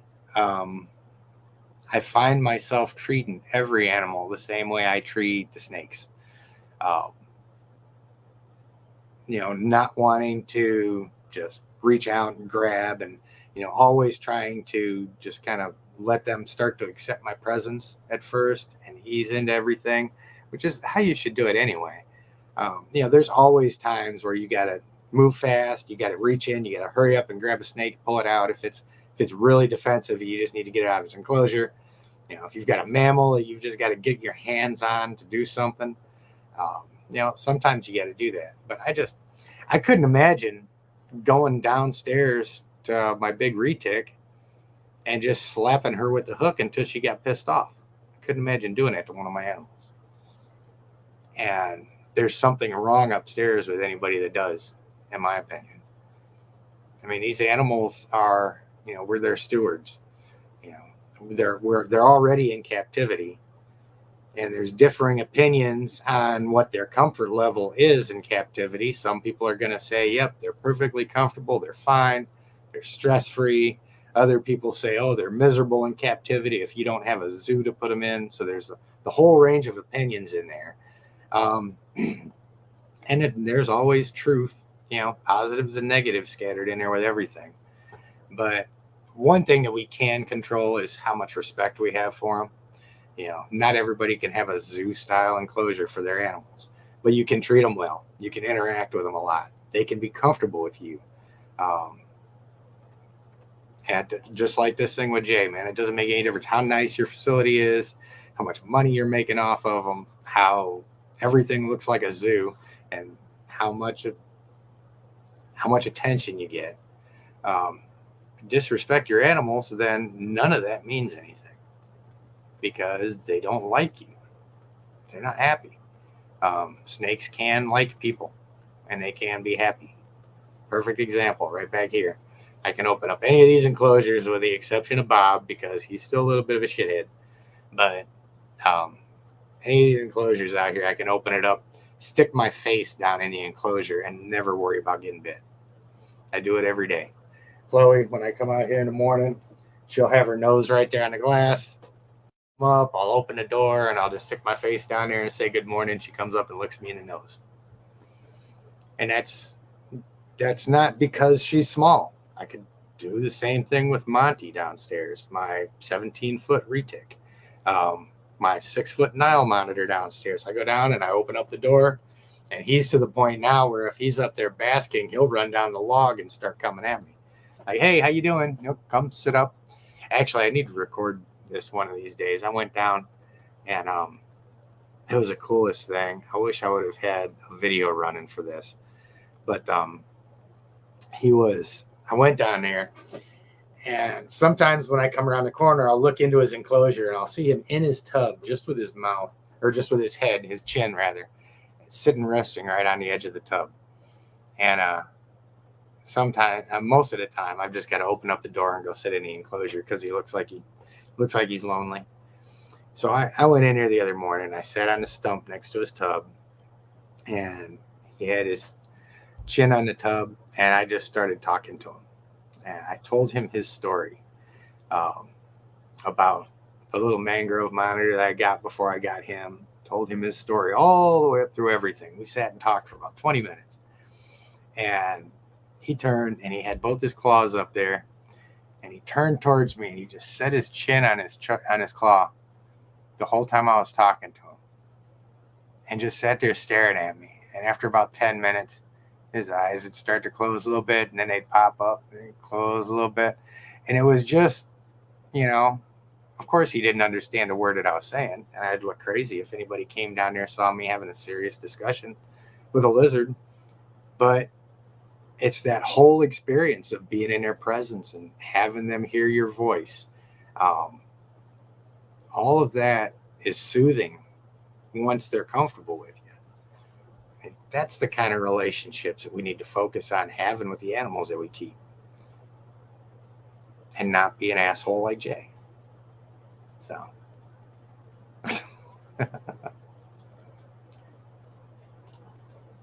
Oh, Fago, Brandon, how you doing, man?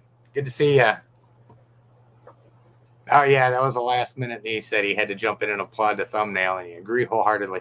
Yeah, that was a quick thumbnail I just kind of threw together. I knew that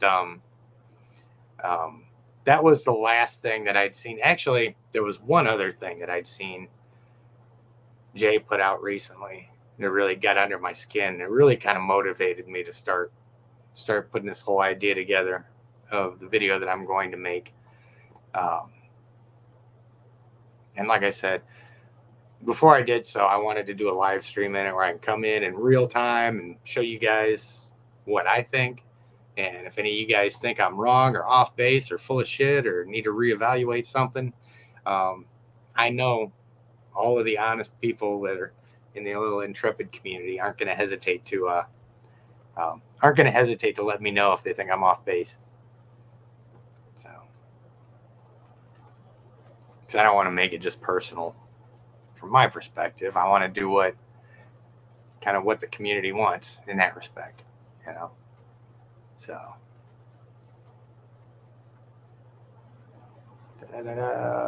okay, I'm sure I'm way behind here. Yeah. Yeah, she did have rats in the same room. She had her rat racks across the room from the snake in the aquarium that she didn't use the hook for. And yeah, that was a bad one. That video's made its rounds. How is Niles? That comment probably came up before my story, but yeah, Niles is great. Niles is doing great. Definitely happy with how he's coming along. He's coming along great. The tegu is calming down finally.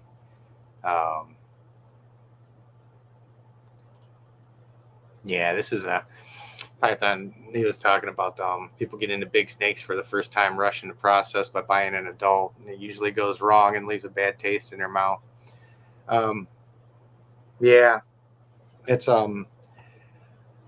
you really legitimately need to have some hands-on time working with big snakes somewhere before you take one into your house.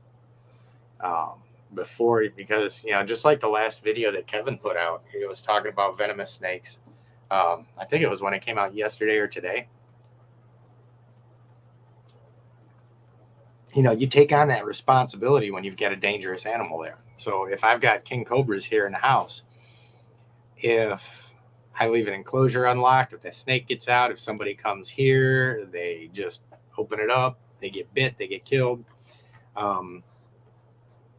That's on me, And it's the same thing with your big snakes.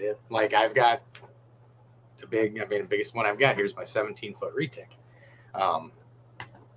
If I have somebody over to the house and I'm not paying attention to them and they just go, oh, this is a cool snake, and they unlock the enclosure and they open it up and they stick their hand in there, Monty doesn't know them. She bites him, severs an artery, severs a tendon, bites and wraps because he gets a food response bite or something like that. That's on me, So we've got to make sure that we're really well versed in big snakes through direct experience, through handling before you bring them home. As much as I hate to say it, getting bit by a big snake is a good thing if you're going to be a keeper, because you can train and you can talk all day long, but until it actually happens and you've actually managed it and you've actually dealt with it and you know what it feels like and you know how difficult it can be to get them off of you, you don't know how to manage a bite. And you don't want your first time managing it to be, either by yourself or with somebody else that's never managed one, stuff like that. It's no different than anything else that's real life. It's just like martial arts. You can go ahead and you can sit on the heavy bag all day long. You can do katas until you can't stand up straight. You walk out of a bar one night and get jumped and you've never been punched in the face. I don't care how many black belts you got. You're not going to know how to manage it. It's just some things you just need to have direct experience to be able to properly manage. And big snakes, I think, is one of those. So, however, I got off on that tangent. I'm off on that tangent now. So, why doesn't an animal organization go after Jay? Because animal organizations don't care about animals. That's why. From what I've seen in general, animal organizations are bullshit. They're not going to get involved in something that they can't make money off of in one way, shape, or form. So if there's not a buck in it, they ain't going to touch it. That's not to say all of them are like that. I'm sure there's some good ones out there. What I've seen in general, just going to people like PETA we're like freaking eco-terrorists, man. So many people grow up thinking PETA's a good thing and care for animals and all that, but they're not going broke anytime soon. Let's put it that way. And they're definitely not the most scrupulous, reasonable people. So yeah, it's that's my thoughts on that. Yeah, and I was talking about Jay's TV show on Hulu. I watched 2 episodes. I don't even know if it's still on there or not. But I mean, it's that stupid reality TV bullshit. Taking the snakes into a wrestling ring or some shit to give them to a wrestler, and I don't. Yeah, like I said, the dumbassery is strong with Jay. So,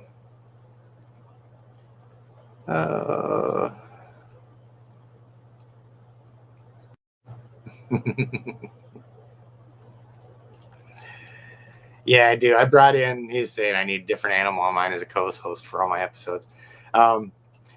Typically, what ends up happening on the live streams is I've got several snakes up here. They're really easy for me to bring out and handle and so forth and have on here. Mammals don't sit well. I'd like to bring the prairie dogs on sometime because everybody loves prairie dogs, but he'll sit here, he'll bury his face for a little while, and then he just wants to run, and it's nothing but a fuzzy potato all over the place. And eventually I just got to put him back. But but yeah, and my big snakes, of course. On the rarest of occasion will I bring one of the bigger snakes up here, but it's kind of a chore having them up here. So I've got to bring a bin, and I've got to wrestle that behemoth up the stairs and get her back here. And I actually have a rat cage right here. We've got some pet rats, 3 of them, right on the corner that I've got to walk all the snakes back past in order to get them back here. So, and they do really good, but sometimes I can tell they're like paying a lot of attention to the cage. I'd like to see some videos on my milk snake. Yeah, I will end up doing some videos on that one. I love that snake. The milk snakes are just awesome. And he's just about handleable now. It's a little noodle when I got him. And he's still a little noodle, but he's growing, and he's starting to be pretty handleable, which is cool. Yeah, actually, one of our friends, Greg Bowman, lives out in Utah, and he's actually a couple months ago he talked with Clint about possibly doing something with Intrepid, which would be really cool because I really like what Clint does. Everything that he's put out is just top notch. So.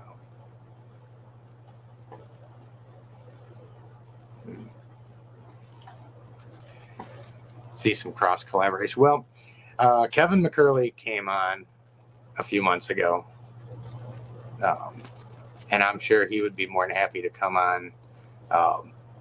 Just about any time. He's really starting to put more effort into his channel and stuff like that.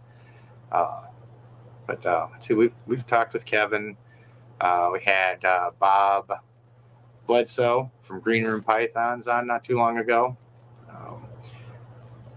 We do have a couple episodes where we've had Phil Goss has come on before, and Daniel Parker from I need to call Daniel at some point too, man. He's really good about coming on and giving updates about what's going on down in Florida and things like that. I think Garrett's been on before too. But yeah, I don't know, man. It's just one of those things. I see so many people doing this, coming on and, trying to get a bunch of name recognition by getting big names on and things like that. And it's cool. I mean, like, I really enjoyed having Kevin McCurley on. He is, and I told him this on that episode.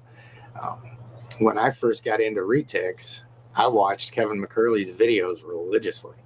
I watched everything that he did on handling snakes. And then when I started getting into monitor lizards, I watched everything that he did on that several times over.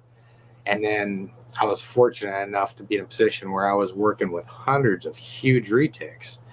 And everything that I learned from watching Kevin, I got to put into practice in real time. So I've got thousands and thousands of interactions with unhappy snakes that are 100 pounds or better sometimes. And I told Kevin when he was on, I was like, man, you saved me a lot of stitches. And he did. But, you know, there again, I don't know, man. Like I said, you see a lot of, I've got nothing wrong with doing collaborations and stuff like that with people. I don't feel it necessary to clout chase off of getting big names associated with me. That's not really my thing. And I know that's not what,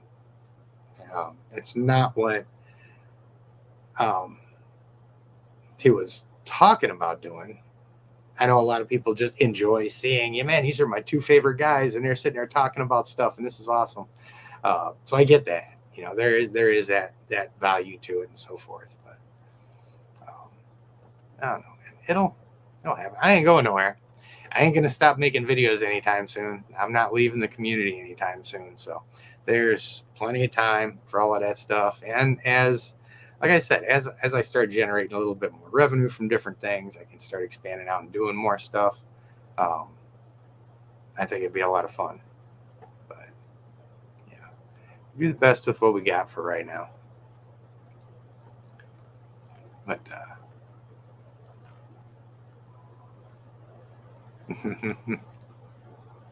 yeah, I really like this. Bella said our animals might not understand the words, but they 100% understand the meaning. That's awesome, because you can talk to a person that understands the words and the meaning just completely escape them. You see it every day if you interact with people. And that's true. My animals don't understand a word that I'm saying, but they do get the meaning. Yeah, just like I said with Niall sitting there the other day, just so intently looking and listening, you know, and the whole meaning of that was just to be there and bond with him. That's what he picked up on, and it was really cool. Let's see. Yeah, and going back to, you know, Snake Lover 88 talking about how he purposely triggers the snakes for attention and makes us look horrible. So let me see if I can't. I'm going to scan through and probably miss.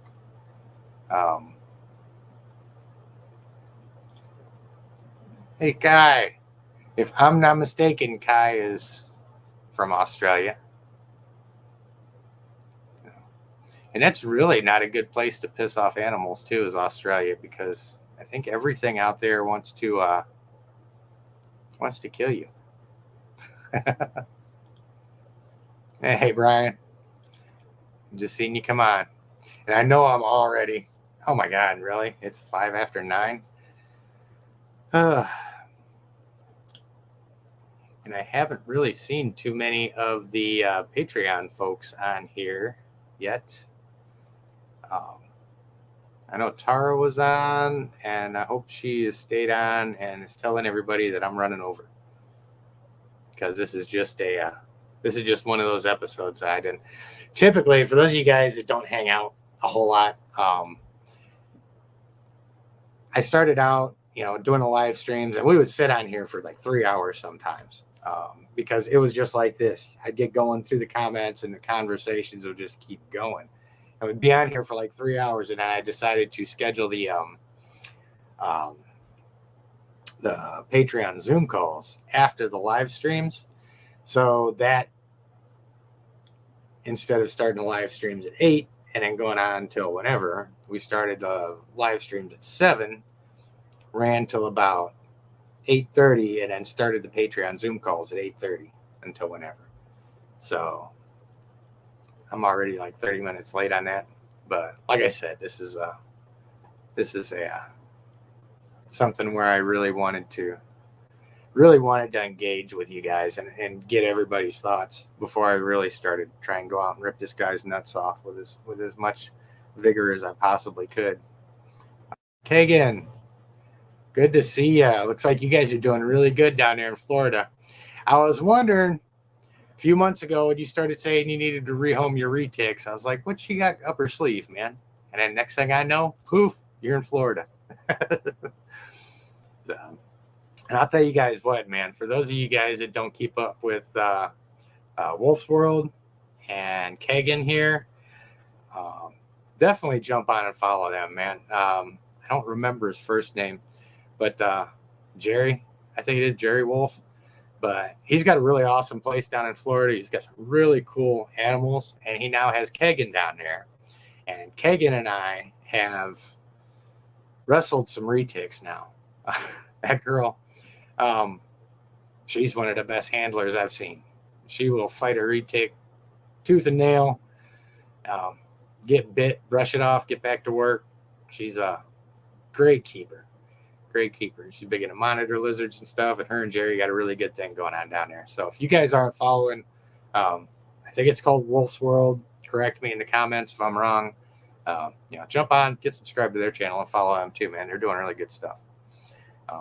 Another person I need to get down and see at some point, but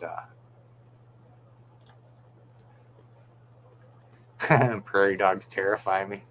I don't know who said that, but prairie dogs friggin' terrify me too anymore. We've got 2 of them here. The male, I can take him out whenever I want to, pay attention to him, and he's just fine.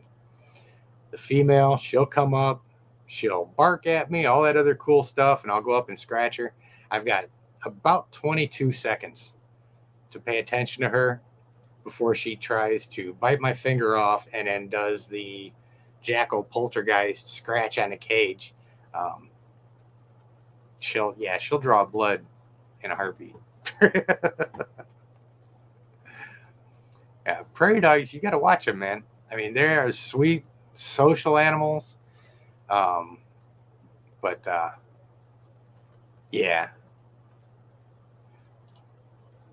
Hippos and saltwater crocs. I'm with you there. Not quite as, actually, I'm not as afraid of hippos and saltwater crocs as I am of prairie dogs, because I have 0 chance of being exposed to any of those here in central North Carolina. So right now, I mean, I'll work a friggin' 22-foot snake into the ground, but give me a little 1 pound, 2 pound prairie dog, man, and I'm watching my fingers puckered up.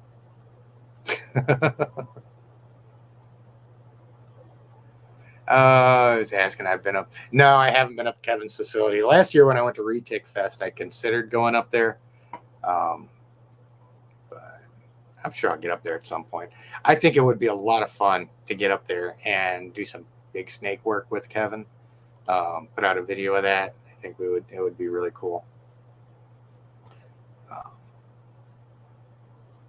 Kevin's a good dude, man. Like I said, if it wasn't for him, I would have learned everything the wrong way. And this channel, none of this would have ever happened.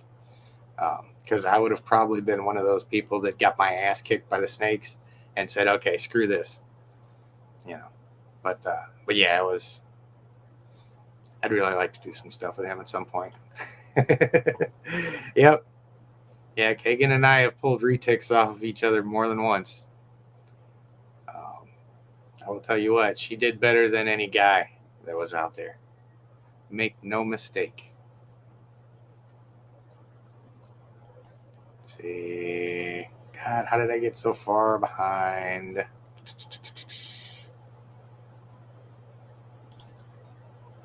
Hey, Darren. Yeah. Hey, let people know if you can that, I completely forgot. Once I got started on this one, to email out the page. It's a recurring link, so you guys can go on. Matter of fact, I can't because I got the camera on here. Whenever we got Darren's one of our Patreon who hangs out in the Zoom calls afterwards, but as soon as we're off of here, I'll go ahead and fire that up. I don't know how long it'll be, but I can't do it right now. It's the same link as last week because I've got it set up on the recurring link. So.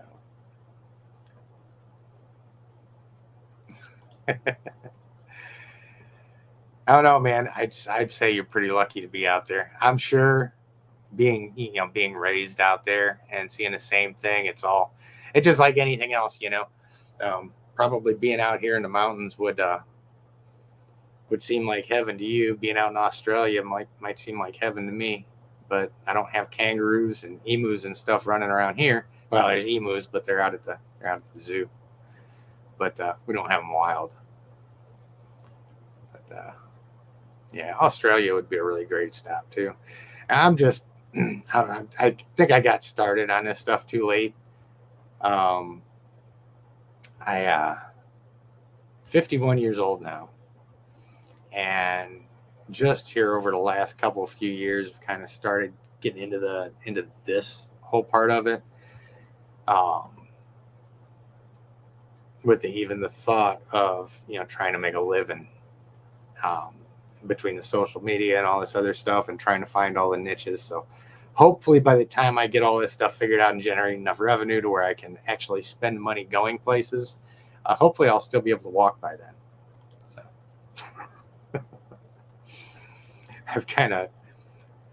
I've lived a little fast in my younger days, and I'm paying for it now. So I won't be able to do the Zoom this evening, next weekend for sure. Yeah, I'm with you. I think probably I haven't seen Erica in here tonight, so she may not be around. Darren's in here. I haven't seen Greg in tonight. I know he's doing the Renaissance Festival, if I'm not mistaken. So yeah, we may forego the Patreon Zoom call tonight, just so I can stay on here. Because that's one thing that I really don't like to. I don't like cutting these live streams off, especially when we got 30, 40, 50 people in here or something, and talking about something that's important to people. Oh, hey, Python. Okay, cool. Yeah, Python was asking how he joins the Patreon. You guys will see, I've got the link for the Patreon in all of my videos. I'll go ahead and link it and pin it up here. For anybody that's interested in jumping on, of course, man, the more the merrier. Reptiles and electric bills and camera equipment and all that stuff is expensive. But I'm going to go ahead and put this link down here.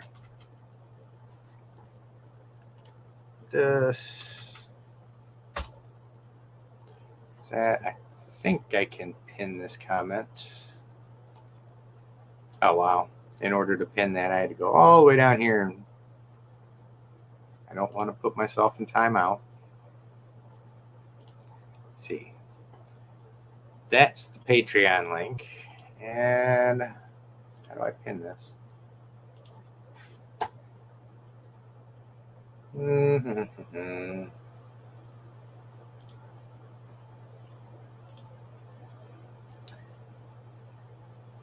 Come on. There we go. Okay. Let me see if I can go catch up where I left off now. I have pinned the Patreon page to the top. Now, I've been slowly, as far as the Patreon goes, I know some people really keep up and they post a lot of videos on there. I know when I was on Reach Out Reptiles Patreon, man, I was getting messages and stuff from him all the time. But we've kind of been slowly growing that. Like I said, we've added the Zoom call. We added the Discord that I definitely need to get a little bit more time on. But we're getting there. We're slowly kind of adding stuff to it. Yeah.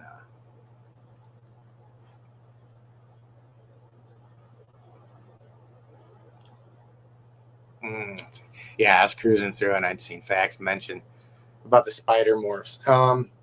A good thing to if you're concerned about the spider morphs, and for those of you guys that don't know, spider ball pythons have got a physical deformity associated with that spider gene that impacts the bones of their inner ear, gives them some vertigo issues, things like that. When they first started being bred is when you'd see it the most. I had a banana spider at one point that I ended up rehoming when I downsized my collection. But that snake was perfectly fine. Just a very slight times where it was barely perceptible that you could see maybe a little stumble or something like that. But Kevin McCurley initially started breeding those, and he's got a ton of experience with it. If you're concerned about it, you can look up one of his videos that talks about spiders and how they've done a lot better. They do a lot better now. So let's see, Animal Con in October. Animal Con would be cool. Okay, here we go. I think I'm finally starting to catch up. And love the green tree python. Yeah, a green tree is one of my favorite guys, man.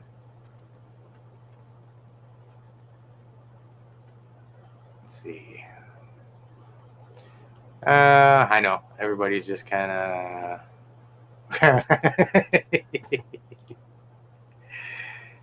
Yes, you're right. My alarm went off, and I am not going to forget. I just don't do drugs on TV.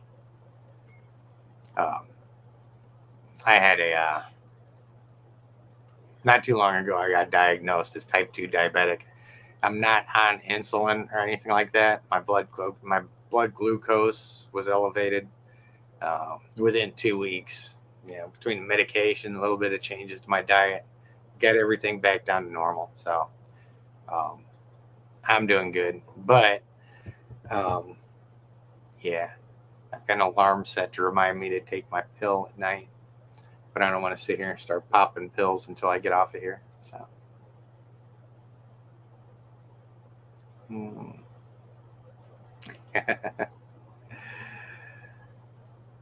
Yeah, you guys are, of course, I'm going to shout you out, man. Yeah, Kagan's good people. And I've never met Jerry, but he seems like he's good people too. So, yeah, and we will definitely, at some point, like I said, I've got to make my rounds through Florida. My mother lives in Florida, who's going to probably send an assassin out after me if I don't get down there pretty soon. And I've got a daughter up in central Indiana that I really need to go see, my daughter and my 2 grandsons. And yeah, I'm a grandpa. I'm probably starting to look like it now after sitting here cooking in the house for 2 days. And I want to get up to Mike's monitors. Every time I talk to Mike, like, hey, man, you should come up. I'm like, yeah, I know I should. I'm in North Carolina. You're in Chicago. Takes me a minute to get there. So, yeah, really need to get things worked out so that I can start traveling more.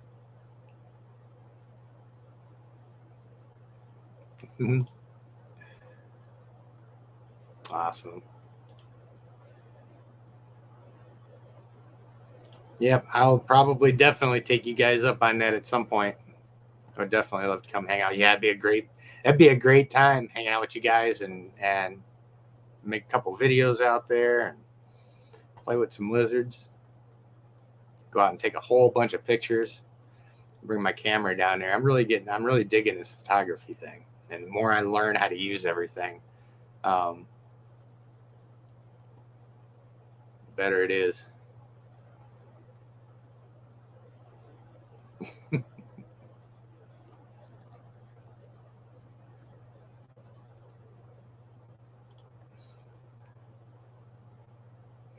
Fall down.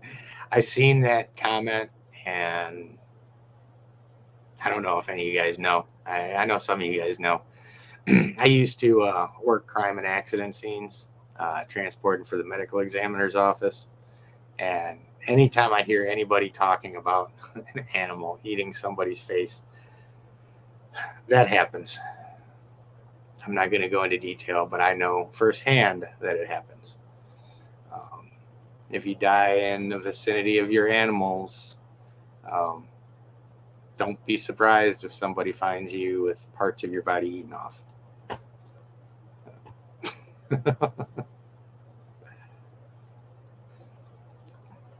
And that's where I'm going to leave that.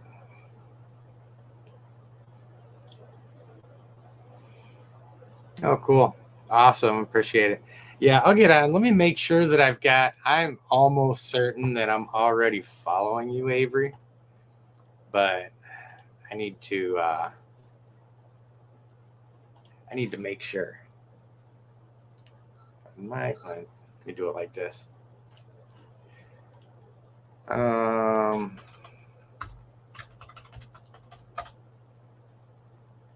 Sure. Okay, cool. All right, I got you now. I got your channel up. So.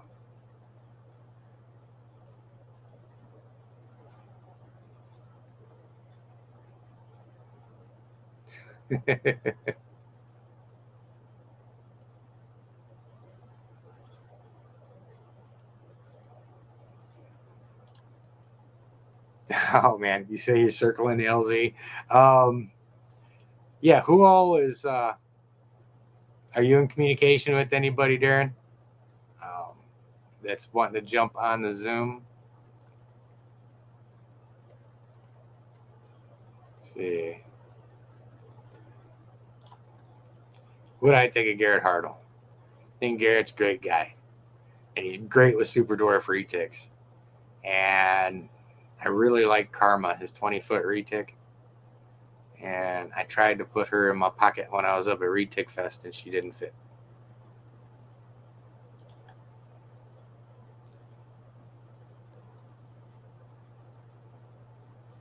Okay, there's that.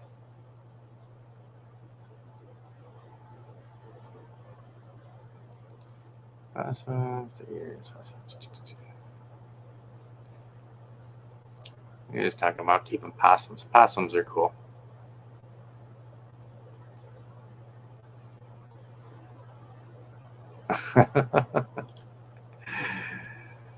Slow here. He does a lot of 3D printing, and he's got some really cool stuff. He's got some snake skulls that he did, and we will spend hours after these live streams sometimes just talking all kinds of craziness and looking at that stuff. He does some really cool stuff. Oh, let's see.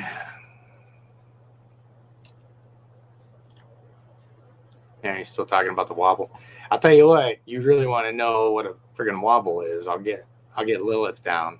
I adopted this Jagpondro, Jaguar carpet python, green tree python hybrid, and she's the most beautiful animal I've ever seen.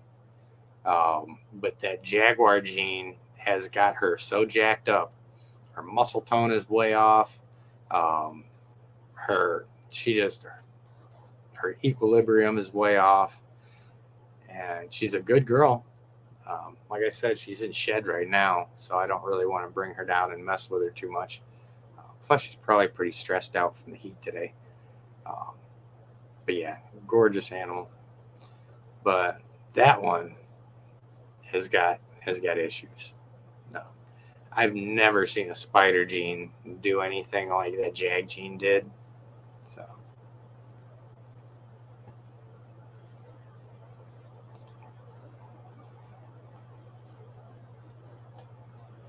Oh, I'm almost caught up.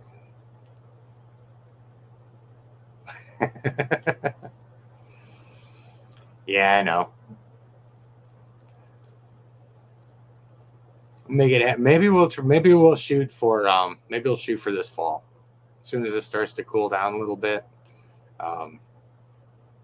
then maybe I'll see if I can sneak away for a week and kind of make my rounds up there, stop and see you guys and see Mom. And I want to stop by, see Daniel Parker and them down at USARK, Florida too. So yeah, well, I'll make my rounds at some point. This fall might be a good way to shoot for it.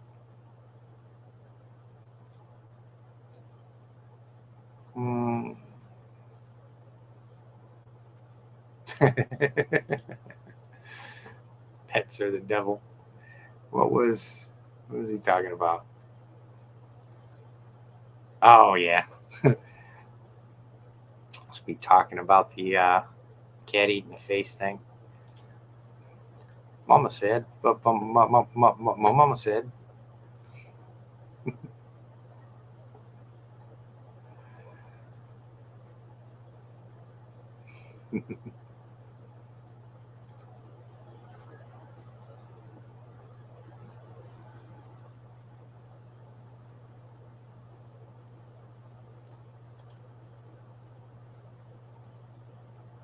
Oh yeah, commenting on Facebook. Yeah, I'm gonna have to wait until I cut the camera on here before I can start the Zoom. So I'm going to make sure that I've got all of the comments.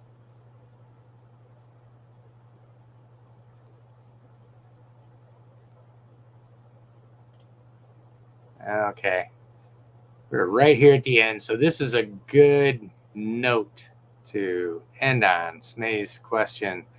What's my opinion on hybrids, being that I own one? Quick story on the Jag Pondro here.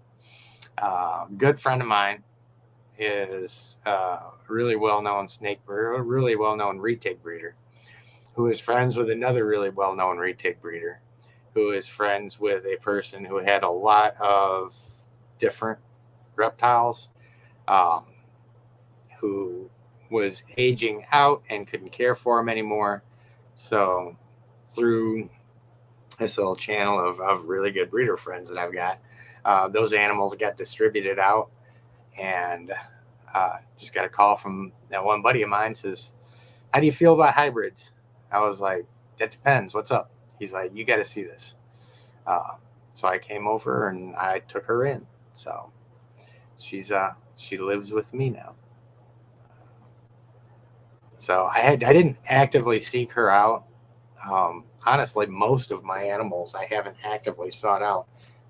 Almost all of them have come from I'm seeing them needing a new home, needing to be rehomed or something. So I've adopted almost all of my animals in. Matter of fact, I think there might be only one or two that I've actually purchased from a pet store or something like that, or from a breeder.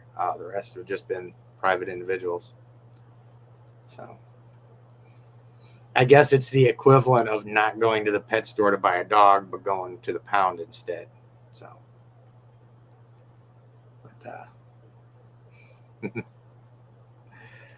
but yeah, guys, I think on that note, it looks like I've got a couple people waiting in the wings here for the Zoom call. So I've got to jump off of here. I'm an hour late to that, but it was really good getting everybody's feedback here. Like I said, I don't necessarily like the negativity and all that crap, but I think in this case, based on all the feedback I've got here tonight, I am going to start compiling that video, and I'm going to do my best to make it as pointed and direct, and try and get it out as widely as I can. Because, like I said, I know everybody's brought this shit to Jay's attention. Told him to quit being a jackass because he's making snake keepers look evil and making our animals look evil and all this shit. So yeah, he's had every opportunity. I would like to get a viral video out there that really lets everybody know, don't pay any attention to this guy if you have any interest in actually learning about the animals. So anyway, I just kind of the synopsis. That's the direction I'm going to go with it. And we're going to put a lot of effort into it and see how far it goes.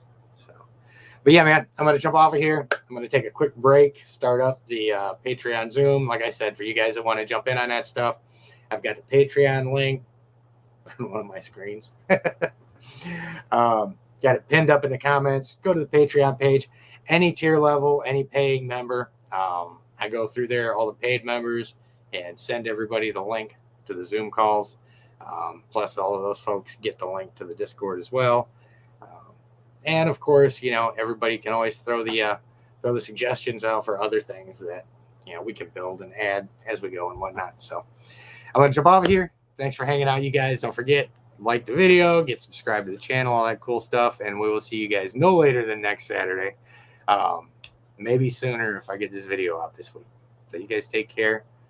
Have a great rest of the weekend and be safe, and don't blow your arm off with any leftover fireworks. Take care, guys. We'll see you next time.